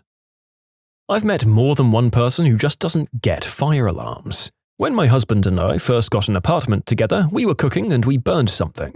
The smoke caused the smoke alarm to start beeping. Instead of opening the window to let the smoke out like a normal person, he calmly walked to the door and began putting on his shoes to go outside and wait for the fire department to come. Because he thought that when the smoke alarm goes off, that's what you do. After all, why else would we have gone through all those fire drills in elementary school? My grandmother is 88 years old, drives a Ford Mustang, doesn't know how to put gas in her car, has literally driven cars for 70 years without ever once using a gas pump. She calls me every few weeks to go over there and follow her to the gas station so I can pump for her. I don't have the heart to tell her that the employees will do it if she asks nicely, since it's one of the few occasions where I see her. My college roommate asked me how to make a sandwich, like how to actually put mayonnaise on the bread and slice a tomato. He was 22 and had been recently accepted to medical school. God help us. Context, I've been living with this girl for several months. When we were out this weekend, she wanted to take a cab home, but we were all so broke, so we took public transportation, and she took a cab with another friend of ours. When we got off the bus, 3 blocks from the apartment, we ran into our friend. He told me the following story. She gave the cab driver the wrong directions. They got to the apartment without her directions, but she didn't have her keys. She had no idea how to ring the bell to the apartment. Someone held the door for her, but she refused to go in because she thought she'd be stuck. My friend realized he was expected to help her. She never considered calling any of the other 5 of us who lived there, and now she's upset because we didn't know she didn't have her keys and won't speak to us. In short, one of our friends got lost on the way back to an apartment she's lived in for months, was locked out, and had no idea how to get in. Wow. I mean, every now and then you meet a person who you wonder how they figured out things like breathing, and it sounds like your roomie is just one such specimen. Ooh, I am all over this one. I had an old roommate and boyfriend who was very sheltered when it came to basic life stuff. Here are some highlights. First, there was laundry. He had never done it, ever. When he moved in, all of his clothes were filthy because his parents hadn't visited in 6 months or so, and so nothing had been washed since then. I had to show him how a washer-dryer worked. Then there was the cooking. He could only use a microwave. Making ramen on a stove was a mystery. More than once I saw him crunching his way through a half-cooked packet because he didn't get the water past warm. And third were the bananas. This is my absolute favorite. I came home with fruit. His parents were also not good with encouraging a healthy diet. I handed him a banana. He bit into the skin, looked confused, saw me looking at him oddly, and I had to show a 21-year-old man how to open a banana. He had eaten them many times before and had never been shown or asked to peel his own. In short, American adult male had never peeled a banana. Some parents don't teach that stuff. How are you going to learn if you never got to do something? Except the banana thing. What the frick? My girlfriend in college didn't know how to boil water. I explained how easy it was. Water goes in the pot, pot goes on the stove, turn on the stove. She did it, then left the pot there for hours, waiting for the water to, quote, finish boiling. Of course, all of the water evaporated, she completely burned the crap out of the pot, and then started to panic and cry because she didn't know how to turn the stove off. I am no longer with this girl. Well, here's one that's a little different. My dad's college roommate was in town a few weeks back, so my dad and I went to meet him, grab a beer, and shoot the crap. While we were hanging out, they did a little reminiscing, and they mentioned the roommate's girlfriend from freshman year. Apparently, this girl had watched a few too many musicals and actually genuinely thought that people in relationships would actually sing to each other. They went on one date and it was fine. The second date was okay, but the girl seemed a bit distant at the end. He went on a third date and she asked, "Why don't you ever sing to me?" His response was along the lines of, "Why the frick would I be singing?" She complained that if he really liked her, he'd just sing to her, or at least try. There didn't have to be any dancing, just singing. He thought she was joking, so he made a sarcastic comment about how stupid that was. She didn't appreciate it. My dad and his roommate were convinced that she was joking and just messing with him.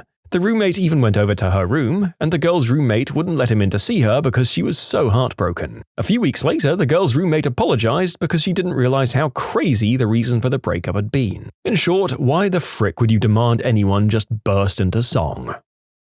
In high school, there was one time I was going to give a friend a ride home after a band practice or something, since somebody hadn't come to pick him up, and he said it was going to be a long while. He told me which direction to start in, but as we continued driving, it became clear that he actually didn't know where he lived. He didn't know the address or how to get there from the school he goes to every weekday. He tried giving terrible directions like, "It's near the flashing yellow lights," during the drive. I couldn't believe that this high school sophomore actually had no idea where he lived. I had to end up just taking him back to the school so his mum could pick him up. I'm not sure if it fits, but several years ago in a game of Scrabble, I tried to play CLIT. Classy, I know. And a 23-year-old girl asked, "What's that?" She had been raised pretty conservatively. Not my story, but my sister's. She was a residential advisor for first years in college. She smelled smoke in the common room and found out that a girl had put a bowl with foil in the microwave and it was on fire. She put the fire out. The girl came out and said it was her food and she thought foil would make it heat faster in the microwave. Well, she wasn't wrong. I met a woman in a parking garage that didn't know that her key could unlock the door. She flagged me down to ask if I could give her a ride to get a battery for the key fob that unlocked the door so she could get into her car. When I was younger, I dated a 19-year-old guy that didn't know how to use a steak knife. Instead of sawing the meat, he attempted to force the knife through it by simply pushing down. I don't know if you don't know this, dude, but steak is not quite the same consistency as softened butter. He kept shaking the entire table. We were in a restaurant, and he tried to force the knife into the meat. Eventually, I stopped him, took his knife and showed him how to saw the meat. His mind was completely blown. When I asked him how the F it was possible that he didn't know how to do this, he told me, "Oh, my parents usually just let me pick up the meat in my hands at home." We broke up a couple of months later. I went on a date with a girl back in my ultra-conservative Christian university, and she had a menstrual incident. She wasn't just embarrassed, but genuinely indescribably afraid that she was going to bleed to death, quote, "this time." I ran into a store, bought her some replacement jeans and tampons, and acted as nonchalant as I could. I have a gift in that I truly lack the ability to give a judgmental F about people in moments like these. I'm just very clinical about things, so people quickly get over being embarrassed in front of me. So I was able to get to the bottom of this little mishap. Turns out through the years of being raised in a religious, euphemism-laden information vacuum, she'd somehow associated that time of month with her feelings of liking a boy who God disapproved of. To her mind, the blood was there to discourage any bedroom activity and to punish her. She also didn't know enough about feminine hygiene products to know how to use them, so she'd been using stacks of tissues for years. She couldn't even conceive of the idea of tampons. In her mind, she'd consented to go to dinner and the movies with me knowing she was risking God's wrath. I found that very touching. Also, she thought our school's policy of separate swim times for women and men was because women could get pregnant swimming in the same water as men while wearing swimsuits. No, she wasn't stupid. 4.0 GPA, 3/4 of a ride scholarship, business and accounting major. She was just so sheltered. This was in 1991. And as usual, parentally forced hardcore religion is the bad guy. I just feel sad for anyone growing up feeling that their natural urges make them evil and wrong in any way. And going so long without the same convenient sanitary products as basically everyone else because your parents won't have to talk with you is just so unfair. My 23-year-old friend just learned how to do the dishes and laundry this weekend. I'm kinda proud of them. Sweeping and mopping. We had a lot of community service workers and volunteers who had no idea what to do. My roommate of 3 months now has astounded me with the inane things she just doesn't seem to grasp. For example, she saw me making a cheeseburger and promptly explained, "That's how you melt cheese on it?" or something to that effect. She put a lid on something in the microwave and the handle started to smoke and melt because she didn't think that there might be a screw holding the thing together. She follows directions on mostly cooked food, like ready rice, frozen veggies and stuff, to the letter and then doesn't understand that there might be any number of discrepancies between our appliance and the instructions, then complains that her food never cooks, and eats it anyway. Also, she can't seem to wrap her head around turning her light off when she goes to sleep and not running up the power bill, taking a half-hour-long shower in the morning while 3 other people are getting ready for the day, and insisting that her word is infallible. She's a child. I'd like to get her to move out, and this is the first place I've been able to vent about it. Happy first comment to me. Oh my god, that food thing is so funny. The roommate's like, "The pizza's still cold in the middle, I don't know why. It said to heat it for 2 minutes. Just put it in longer." It said 2 minutes. Scarfs down half-frozen pizza while glaring at you. You can submit your own stories to be featured here on the channel. The story submission link is in the description below. And if you want to listen to some vibey music in the background, check out easymode, also linked below, and subscribe. How to wash your face. I think most people dating back to early humans have figured out the cup your hands under running water, lean your head over the sink, and bring your hands up to your face process. I lived with an adult girl who did not know how to do this. She'd just swat the frickin' water up at her face, get the sink, counter, and mirror, the toilet, frickin' everything soaking wet. That's how they do it in the commercials. That's how I did it at first, because that's how I saw it in commercials. After the first couple of times, I was like, I'm making a huge mess here. Better tone it down a bit. Now I just wash my face in the shower. A friend of a friend is a 20-year-old girl who doesn't know how and refuses to pump her own gas. She also refuses to be taught. She practically refuses to drive herself anywhere. For example, she lives now in a city about 2 or 3 hours away and will only ride with someone else. While traveling to a closer city, roughly an hour away, she does the same thing, to the point she missed seeing her current love interest because there was nobody to drive her. Why? It sounds like she's deathly afraid of driving as a whole and just uses this as an excuse. Unfortunately, I'd thought about that too, and I did ask her. However, she'll drive herself to work and school and home fine. She just has a princess attitude towards her life. I.e. that her ideal husband will make lots of money, she won't have to work or do anything except whatever the F she wants, but stand there and look pretty. Her words mainly, not mine. I'm a senior in college and I still find myself shaking my head when my classmates don't know how to use the campus bus routes to get back home. They're afraid they'll get lost and end up at rock bottom or something like that. A friend of mine tried to cook rice in the kettle because she understood it involved heat and water. That was her logical conclusion. She's 27. My brother is 16. He can't ride a bike or tie shoelaces or make food more complicated than switching on an oven or kettle. I'm concerned about not being able to tie his shoelaces. My girlfriend went 1,500 miles without getting an oil change. She thought you only bring your car in when there's a problem. My aunt went 30,000 miles with no oil change, then got mad when the dealership refused to give her a new engine because of it.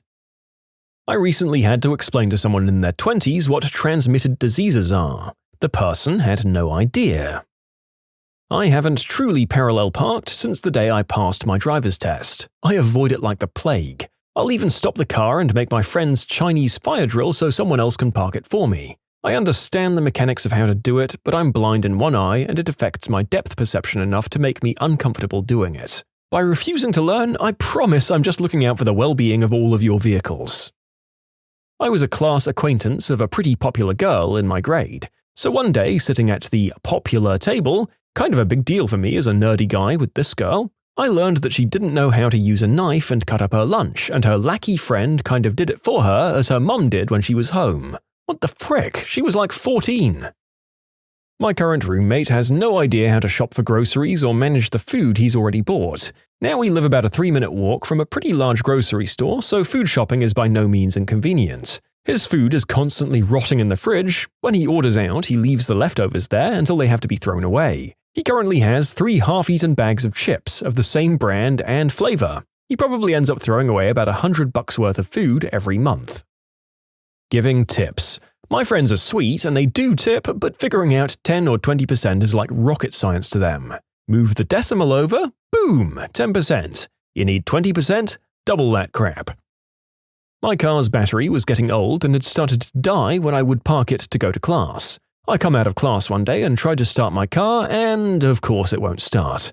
I was cussing at it a bit and decided to wait until the person parked next to me shows up. It doesn't take long for this girl, fairly attractive, to show up and lock the new Lexus SUV right next to me. I politely ask her if she can give me a jump.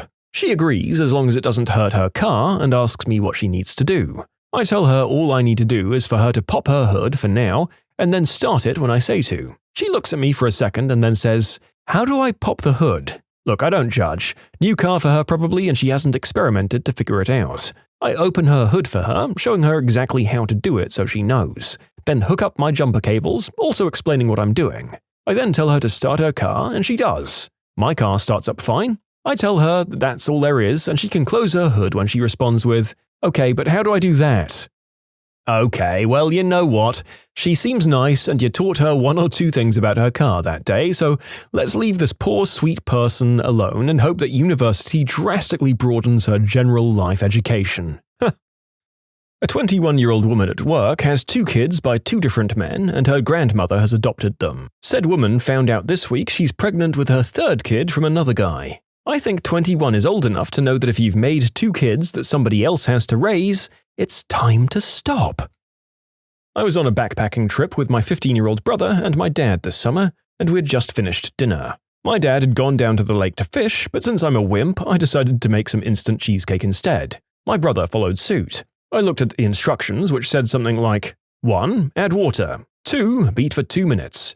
3. Enjoy. So I added the water and started beating the mix, as in stirring it vigorously with a spoon. I looked over and saw my little brother holding his bag with one hand and just repeatedly punching it with the other, instant dessert flying everywhere. We had a little chat. That day he learned that violence was not always the answer.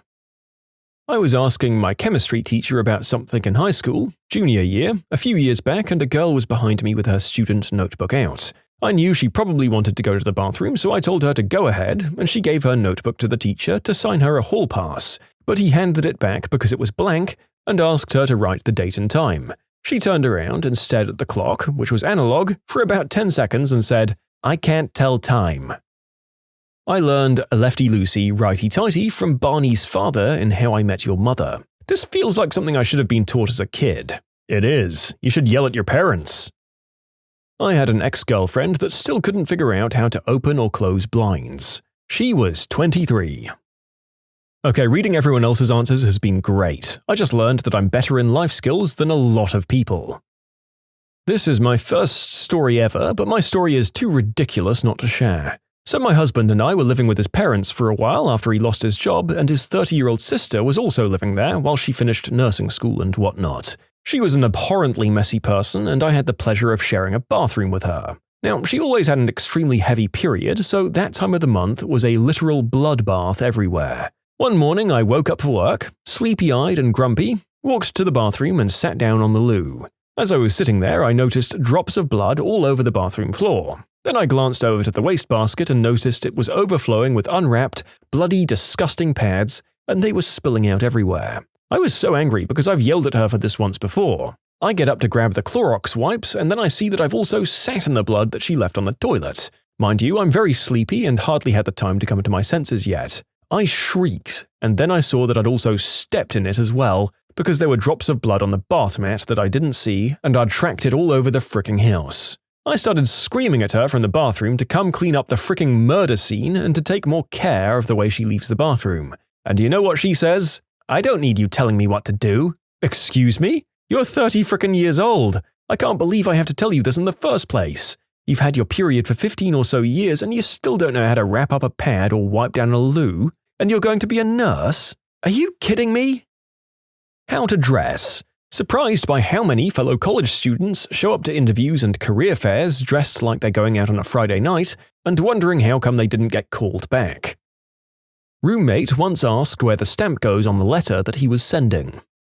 Anyone over the age of 18 who doesn't know how to cook for themselves. One of my former roommates, who was 23 at the time, said he'd like some popcorn while we were watching a movie. I told him I had some in the cupboard and to help himself. He grabs the popcorn, takes the cellophane off, then sheepishly walks into the room and goes, How do I do this? 23 years old, didn't know how to microwave his own popcorn. This is going to sound odd, but properly clean up the spill of a liquid such as soda, coffee, or tea. Way too many times I see someone lay down some paper towels, stomp on them, and call it clean. No. Cleaning up sticky messes is an art. First, blot but don't wipe it all up with paper towels. Next, grab a washcloth with warm water on it and wipe towards the center of the mess. You do not want to spread it outwards. Repeat. Then add a little spray cleaner to the party. If it spills near a wall, a table, or chairs, wipe them too. Then one more pass over with just warm water on a washcloth, then dry. That's how you clean up a spill. You are 70 years old. I refuse to believe that you do not yet understand the concept of promptly paying for your purchases. That's been the name of the game for over 20 years now. I still tie my girlfriend's shoelaces for her. She's picked it up now, almost, but she was never taught as a kid because her parents were never around. In college, one of my roommates came into the living room and asked me what a cookie sheet was and do we have one. I'm surprised how many people I knew back in high school and early college who were too nervous to call and order a pizza for delivery because they'd never done it before. I worked in a medical office and there were people in their 30s and upwards who didn't know anything about their medical insurance. Oh, I have copay? Why yes, it is that dollar amount on the front of your insurance card, sir. Anything else? When you subscribe, make sure to hit the bell to turn on notifications. Put the playlist on in the background to finish listening to all the stories, or if you want some vibey music to put on in the background, check out easymode. If you like Am I the Genius, give Am I the Jerk a shot. Everything linked in the description.